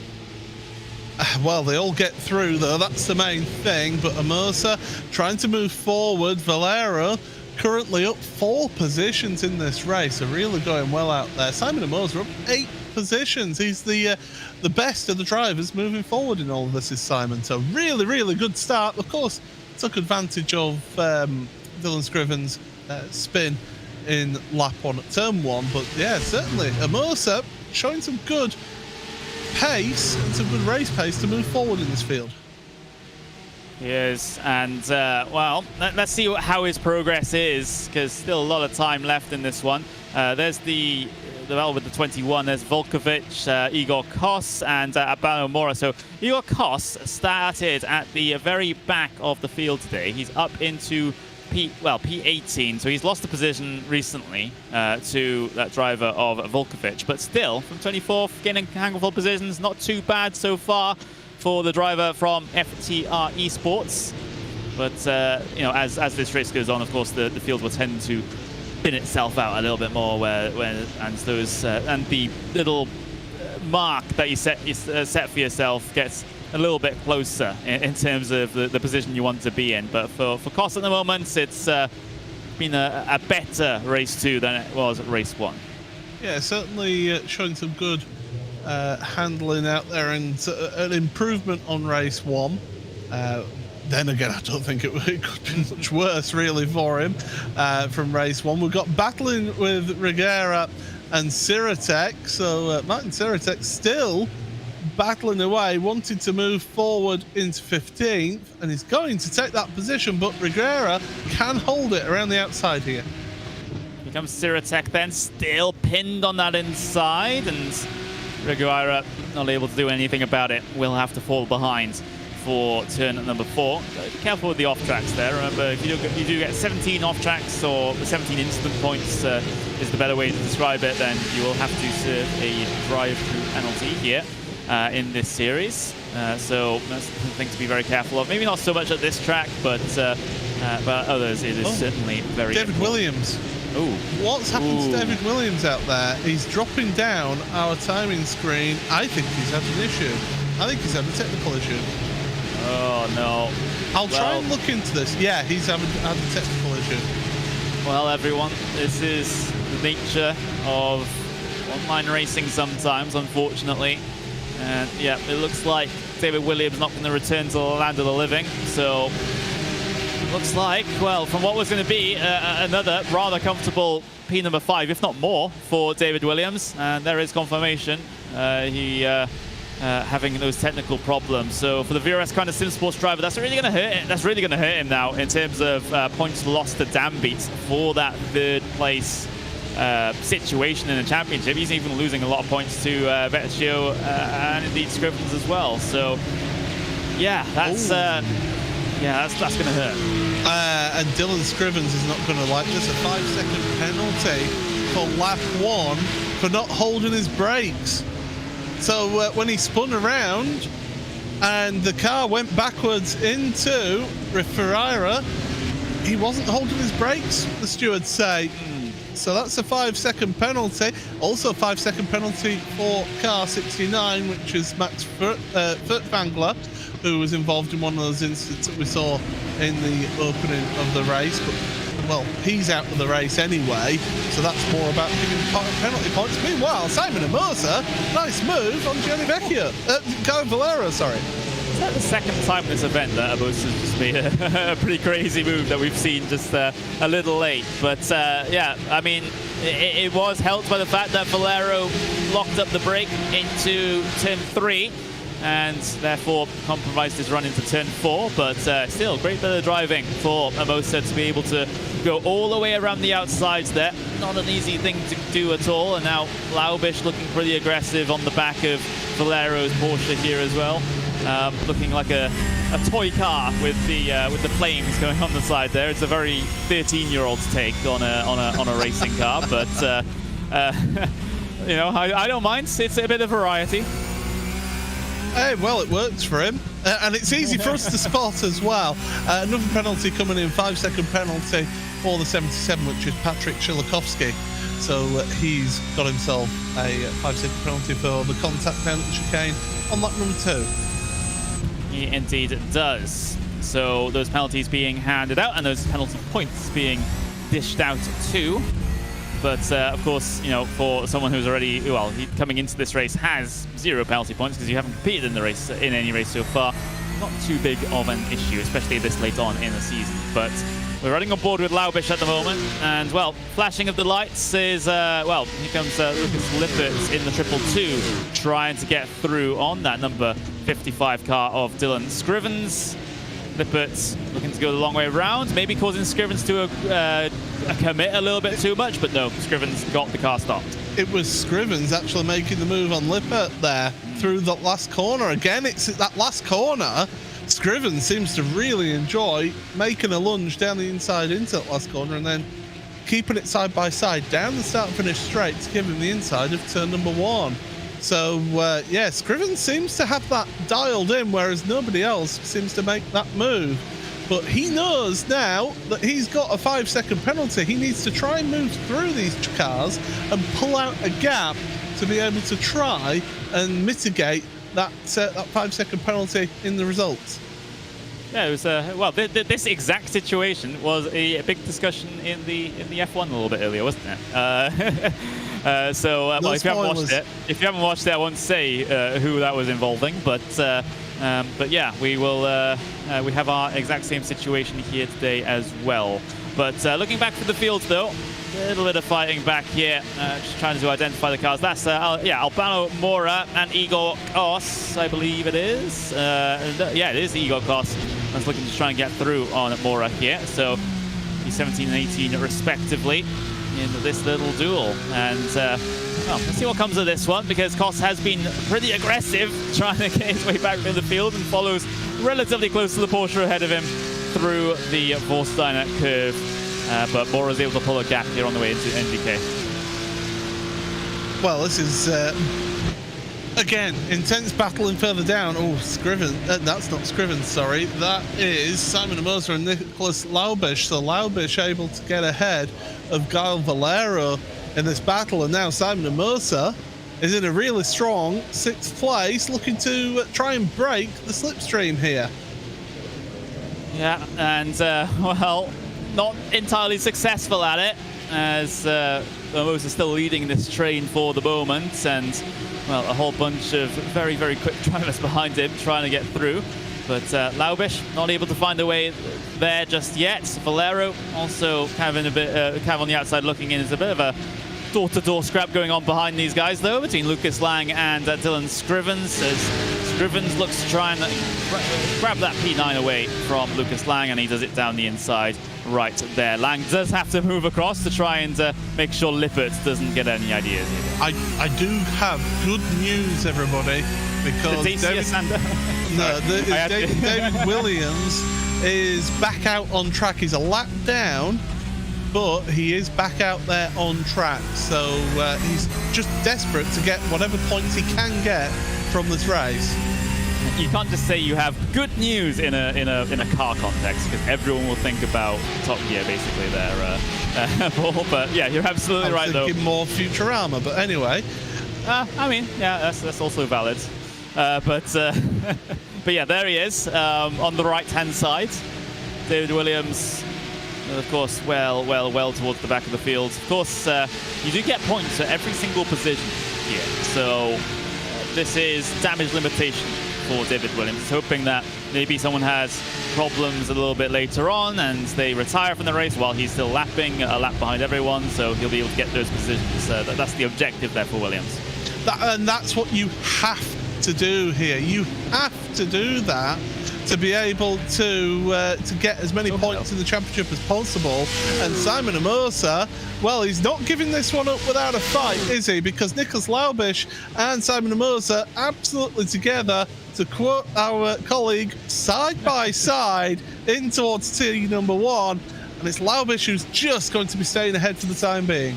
Oh yeah, got pretty close, didn't it? It says we will welcome onto the Porsche Twitch. Of course, we're streaming in multiple places here today on RaceSpotTV, on Porsche Carrera Cup Deutschland YouTube, and of course on the Porsche Twitch. And it seems like Mr. Matt Malone, one of our Porsche All-Stars, has given us a little bit of a boost in terms of the viewership. Hello, everyone. But yeah, we're kind of winding down into the final moments here of race number 2 of the Porsche Esports Carrera Cup Deutschland for 2021. This is race number round number 6 at the Nürburgring.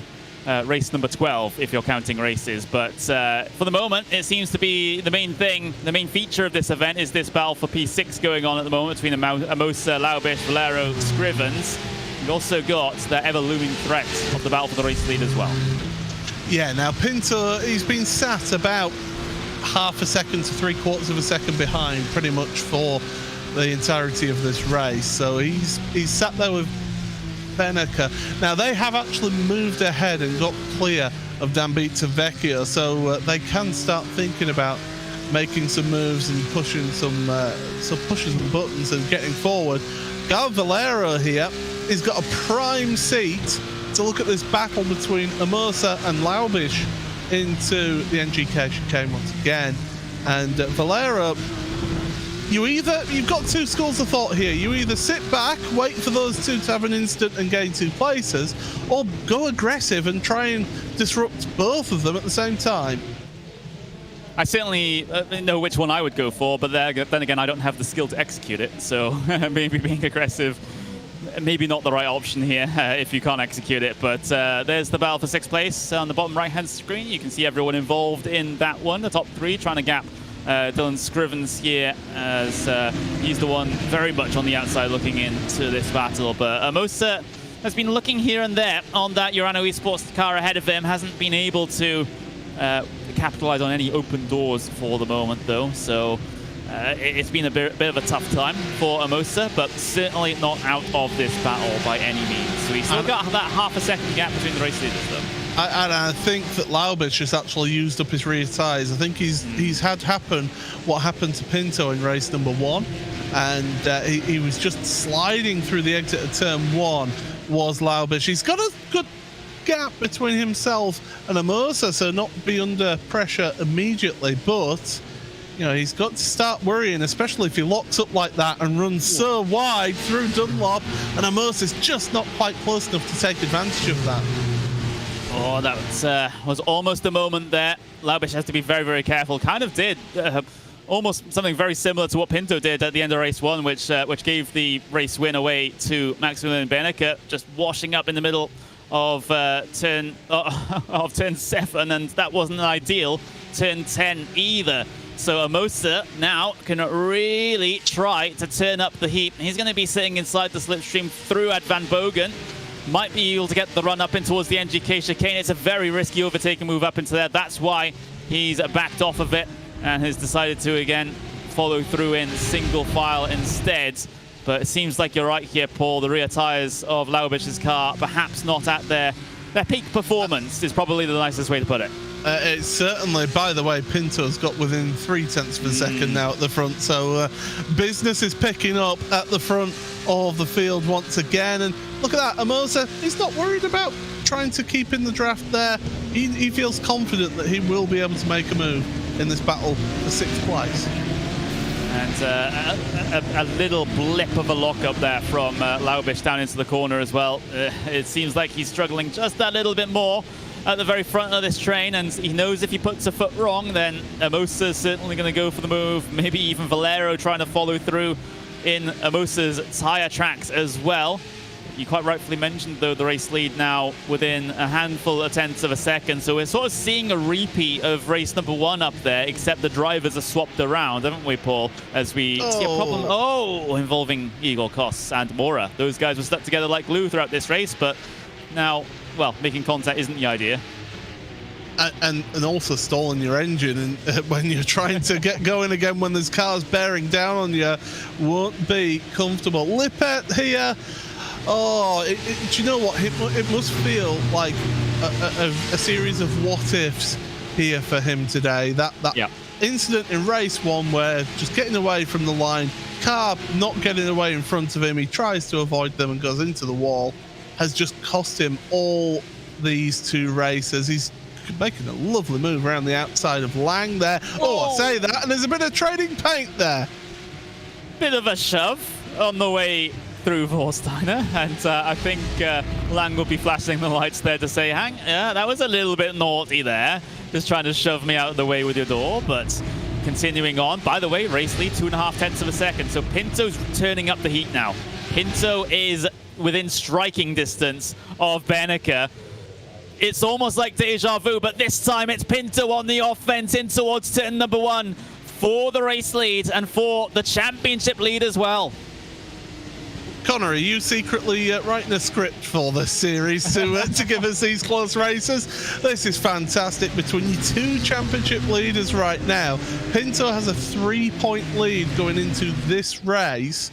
If Benecke stays ahead and keeps in the place that he's in, then he will be the championship leader by 2 points coming out of this race. Pinto, he wants to win here and get ahead of Benecke so he can have the gap back to what it was when we started this round of the championship. This is tremendous, and this is 2 of the best drivers in Europe duking it out and giving us a tremendous show here.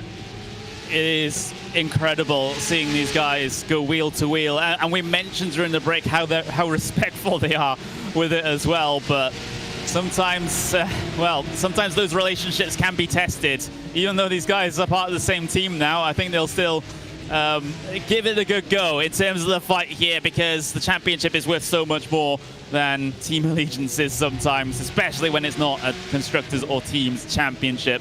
But we've got a handful of minutes to go. Pinto pulling off the, well, the Uno reverse card, I would suppose, from race number 1. This time, he did exactly, he's trying to do exactly what Beneke did to him in race number 1, which was save tires for the duration of race 2, or vast majority of the race, and then go attacking inside the final 5 minutes. But can he execute it like Beneke did? Well, we're going to get 2 laps anyway, that is for sure, because once again, the relentless pace of these drivers, my timing's saying we've got 1 lap. We haven't. We've got 2 laps here. So this is tremendous, and it shows just the level of pace that these two are able to hold throughout this race. And Beneke was just slightly faster, about 600ths of a second faster that last lap. So there's nothing between these two. Absolutely nothing. You can see Pinto taking a bit of a wider arc into turn 3, and he's opened up the door to turn 4 with a look.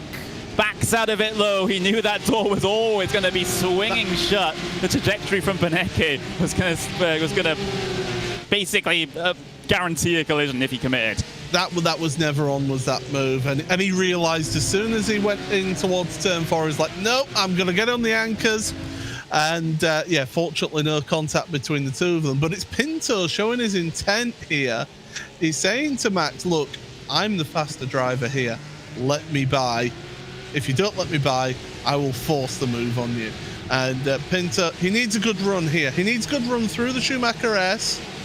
You can see both of them not really touching that curb on the left hand side, but use the curb on the right hander onto the brakes. This is tremendous. I love seeing these two battle it out. It's such a battle of the ages this is turning into in this championship. Beneke has been able to extend the gap a little bit here as a result of that entire situation developing out of that near move through turn 4. So this is the exact gap that Beneke needs. Pinto has been characteristically a bit later on the brakes into the chicane. That's why he's able to close up so much time. He did a 1/10 of a second alone through that section of corners there. That's how good Pinto is when it comes to slowing the car down. Now sets himself up for a run through the final corner, across the line for the second to last time. Here we go then. Diogo Pinto versus Maximilian Beneke, not only for the race win here in race 2, but for the lead of the championship heading out of the Nürburgring and to the Red Bull Ring. Time is about to expire, and Pinto knows exactly what he needs to do. Through the arena section now, turn 2, swings it out very wide into turn 3, taking the off track to be able to do that. Pinto continuing to apply the pressure here, making himself big in the mirrors of the German. It's running out though. Time's running out. The corners are running out for Pinto. He needs to get close enough to make a move and make it soon. His best opportunity really now is going to be either into turn 10 or into the NGK chicane. Does he even dare to make a move into the NGK chicane though? That's the thing. That's such a risky move, and the last thing you want to have happen is to have contact with your teammate. Even worse, contact with the teammate that puts you down a couple of positions, if not out of the race. So that's the risk assessment that you need to do here inside of this final lap. But of course, most race drivers will throw that by the wayside and just go hell for leather for the race win. Let's see what the mindset of Diogo Pinto is then, as they're ticking down the corners, ticking down the time until the end of the race through Vorsteiner for the final time. This slipstream zone all the way through Ad Van Bogen up into the braking zone of the NGK for the final time. Pinto just a couple of car lengths back, but it's a couple of car lengths too much, I get the feeling. As late as he wants on the brakes into the chicane, looking to try and get a good exit, hoping and praying that Beneke makes a mistake. But Beneke just simply does not make mistakes here at the Nürburgring. He's a double race winner once again. Race number 2 is Beneke's, and he gets the championship lead here at the end of round 6.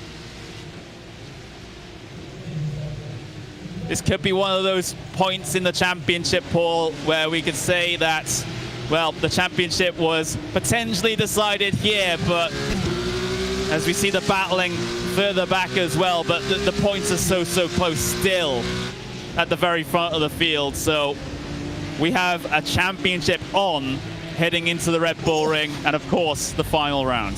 Chilikovsky having a bit of fun through the final corner there, got a bit of give us a bit of a power slide. But yeah, this championship, it can be decided on results like that, and Max Benecke has pulled it out when it was needed. He's got to do it back to back now though, because yeah, he's got a double race win here, but it's only a 2-point lead in the championship. Red Bull Ring, that is going to be fast and frenetic out there. I can't wait. I'm glad it's only a week away. I can't wait either, because Red Bull Ring really does promote some fantastic racing as well. And to have these guys caught in a draft block and trying to sort of strategize themselves around that whole slipstream, that would be fantastic. But that's about next week. We'll talk more about this week right now, and in the summary, as we'll see Maximilian Benecke there 3 3/4 of a second ahead of Diogo Pinto there, as 3 3/4 of a second, I should say, ahead of Pinto, as Christopher Dam beats P3 once again with Gianni Vecchio in P4. It's the Porsche 24 driven by Redline 1 through 4. Again here in race 2. Exactly what happened in race number 1. Nicholas Denner, though, what a fantastic race number 2 he had, as a new appearance, well, a relatively new appearance in this series, and he's got himself a P5 finish, which is fantastic stuff for the number 96 car. Nicholas Laubisch in P6. Sam Namosa in 7th, with Gal Valero in 8th, Dylan Scrivens in 9th, and Lucas Lippert in 10th. That was the sort of bottom end of the top 10 battle that we were also having looks at towards the end of the race there. Lucas Lang in P11 with Daniel Muth in P12. Martin Sirtek P13 with Adam Volkovic in P14. Patrick Silikowski in P15 with Pedro Gaira in P16. Philip van der Hoek in 17th with Albano Mora in 18th. Koss and Weinberg round out 19th and 20th respectively. And then those are very final cars. Winter in 21st. Williams with a technical problem puts him 1 lap down. That's going to be crucial in terms of the fight for P3 in the championship coming into the Red Bull Ring. Mats Furtwängler in P23 and Ricardo Ferrara in P24 here today at the end of 16 laps of race number 2. So those are the unofficial results here from the Nürburgring. Of course, the post-race penalties yet to be applied there in those particular set of finishing results. But we don't have long to wait now, Paul, do we? Because we have the Red Bull Ring in exactly a week's time. Yeah, and if you think that was intense around the Nürburgring, Red Bull Ring, that's going to be another thing for sure. It's fast and frenetic around there, but today, unbelievable performance from Max Benecke. He played race number 1 absolutely spot on by just sitting behind, waiting for his opportunity, seeing that Pinto had just worked his rear tyres, made that move, made it stick. Absolutely fantastic. And race 2, to absorb the pressure from Pinto, not just at the start of the race, but then in those final few laps, and to hold on for the race win. That's crucial for his championship, as we say, puts him 2 points clear in the championship, and he'll be absolutely delighted with his performances here, I'm sure. Yeah, he needed a performance like that as well. Anything short of that would have been a failure in this race. So he knew exactly what he needed to do. He knew he was pretty strong at the Nürburgring as well. So at least he had that advantage coming into this. But I don't think, well, I certainly didn't expect Pinto to be so close. I knew he was going to probably be P2, but being that close was absolute a sight to see, especially considering qualifying where Pinto was those handful of tenths of a second behind Benecke in that one. The race pace seemed to be a lot better for Pinto than qualifying. But again, like we're just fawning over this championship fight at the moment. It's 2 points. So two points is the difference right now between Maximilian Benecke and Diogo Pinto. You can see it right there. There is confirmation. 5:42 versus 5:40 with 2 rounds to go. It's tremendous, isn't it? And crucially, that 3rd place battle as well. Don't forget that, because Christopher Dan Beats, I think, has pretty much got one hand on that trophy because of the issues that David Williams had today, which drops him down to 5th. mean, that's big for him. He's not out of it yet. Nobody's out of it yet in terms of those sort of positions, but Dan Beats must be feeling very confident right now about third place. But it's tremendous that we're getting towards the final 2 rounds of the championship, and we've still only 2 points between the 2 championship leaders. I mean, we expect Imola set the tone, really, didn't it, for what we would expect in this championship, and it's proving to be that way. It seems like we're getting a repeat of Imola pretty much every single race between these two. It's fantastic to see. We are able to speak to one of those drivers, though. I will bring the ever wonderful Diogo Pinto up into the commentary booth now. So as long as he gets all his audio sorted and is ready to speak to us, Diogo, new team and well, a double second place finish in this race. It was very, very close between yourself and your new teammate of Maximilian Benecke, but yeah, that was hard fought. Yeah, it was not an easy race. I feel like I threw it away a little bit in the first race with my mistake, but things like this happened. The last few races I've not been making many mistakes, so it is what it is. On the second race, I think I was a little bit better on tires at the end, but Max defended really well, so not really a good chance for me to pass safely. So I did a few risky moves, but it's really hard to overtake you, but still not bad. 2 second places is decent points, so let's see next round. Of course, this event does put Max ahead of you in points at the end of today by 2 points. Pretty close run thing in the championship. It seems like there's not all that much to separate you two, and of course, you know, the final track that you know about is the Red Bull Ring. Of course, we have that super secret, the final where the final round's going to be. But are you confident heading into the Red Bull Ring? Do you think you have the edge over Max there? You know, and also, what do you think the racing is going to be like there, especially considering the draft block? Yeah, I don't think I'll have the edge over Max, but I think I'll be a little bit better than I was here. Especially, I was not able to do much practice, so let's see. But yeah, like you said, even if I'm faster, or if Max is fast, it's really hard to overtake. But sometimes it's the start, the first couple of laps, you'll have to create a gap and take what you have. So let's see. I think it'll be really close and really important 2 rounds at the Red Bull Ring, and we'll see. I think it can go both ways, so it'll be nice to watch. So this is your first race as part of Porsche 24 driven by Redline. How was it? Because you know, sometimes things get a little bit more complicated when you're a part of a team versus when you're a privateer. Did that change the way you approach your fight with Benecke, or have you guys been sort of working together on an unofficial basis for a while now, so it hasn't really changed much? Well, my approach didn't change. I think I was still aggressive, but within my limits. So all season we didn't have any crashes. But I see my approach won't change, and this was sorted for a while now. I didn't work with them, but it was sorted for a while. So it's my approach will remain like this. I think we've both been very clean against each other, aggressive but clean, and I think this is the way to go. I hate to remind you about Imola race 1, but you know, where you got your race win taken away after a penalty, but but that was the only instance that we've seen between you two. But yeah, you know, since we're kind of getting over time here, is there anything you want to say before we let you go?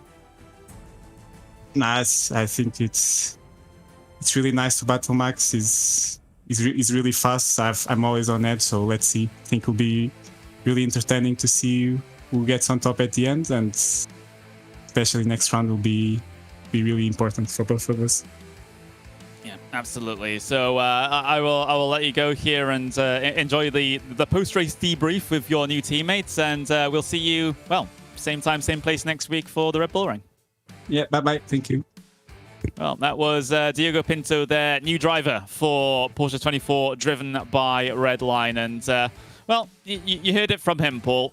It hasn't changed his approach to this battle. He's going to fight for it just like if Max was in a completely different team. That's the best way to go here. I don't really like to see teammates not fighting each other for the sake of team cohesion. I know it's, you have to keep that morale up, you have to keep that friendliness up, but it's a lot better for everyone when everything's so competitive. I said before the start the first race, didn't I? He's not changing a thing. He's going to go for it. And that's exactly what's happening here. And we love to see that. It's absolutely tremendous. So, yeah, quick turnaround as well for these drivers. They've got to get themselves through the time attack and then get themselves into this penultimate round of the championship at the Red Bull Ring in Austria, which is a track that I love. I absolutely love racing around there. It's a challenge because it's not the easiest of tracks to overtake at. Turn 1, turn 3, they're your favorite overtaking maneuvers. Down into turn 4, you can make a move as well if you've got it sorted. That's about it really though, but it's a quick lap around there, so definitely I'm looking forward to that. Next week, of course, same place and same time, and then that final round, we only get to find out 48 hours before, so the drivers can't just do practice ad nauseum, and they can just they're going to test those drivers' ability. Yeah, it absolutely is. So preparation very, very limited for that final round of the season. But we are one round away from that now. We have to get the Red Bull Ring out of the way. And, well, of course, we'll talk more about that once that broadcast rolls around. But, of course, if you do want to at least see if you can compete in this series. Of course, it's never a guarantee. You got to be quick enough in the iRacing time attacks. You can access that through the main UI of iRacing, the one that you download, not the member site, and go to time attacks, and then you will see, of course, the time attack for Porsche Esports Carrera Cup Deutschland. And well, if you set a good enough time and you're inside the top 32. Then you'll be able to get yourself a slot in next week's race. It's open to absolutely everyone, no matter if you're a complete rookie or if you're a World Championship driver. You can book yourself a slot for next week's race at the Red Bull Ring. And, well, we have had some rookies and that have, well, not rookie licensed drivers in iRacing, but some newcomers to the series actually do rather well. We saw Denila get himself a P5 in race number 2 there. So just because you feel like you may be slow doesn't mean you're not going to do well. Absolutely. And why not? Of course, there are certain other terms and conditions apply. But yeah, you have to be over 18. You have to be from a certain number of countries. Yes, I know. But details are on the website. Yeah. But yeah, it's certainly, why not? Give it a go. Why not? If you do qualify and you do end up getting the time good enough, get yourself against some of the best drivers in Europe and some of the best sim racers in Europe. And see where you stand with them and see what they do out there on track to maybe say, right, I need to work on this. You never know. Never say never. Absolutely. But that's going to be all that we have time for here at the Nürburgring for round number 6 of the Porsche Esports Carrera Cup Deutschland.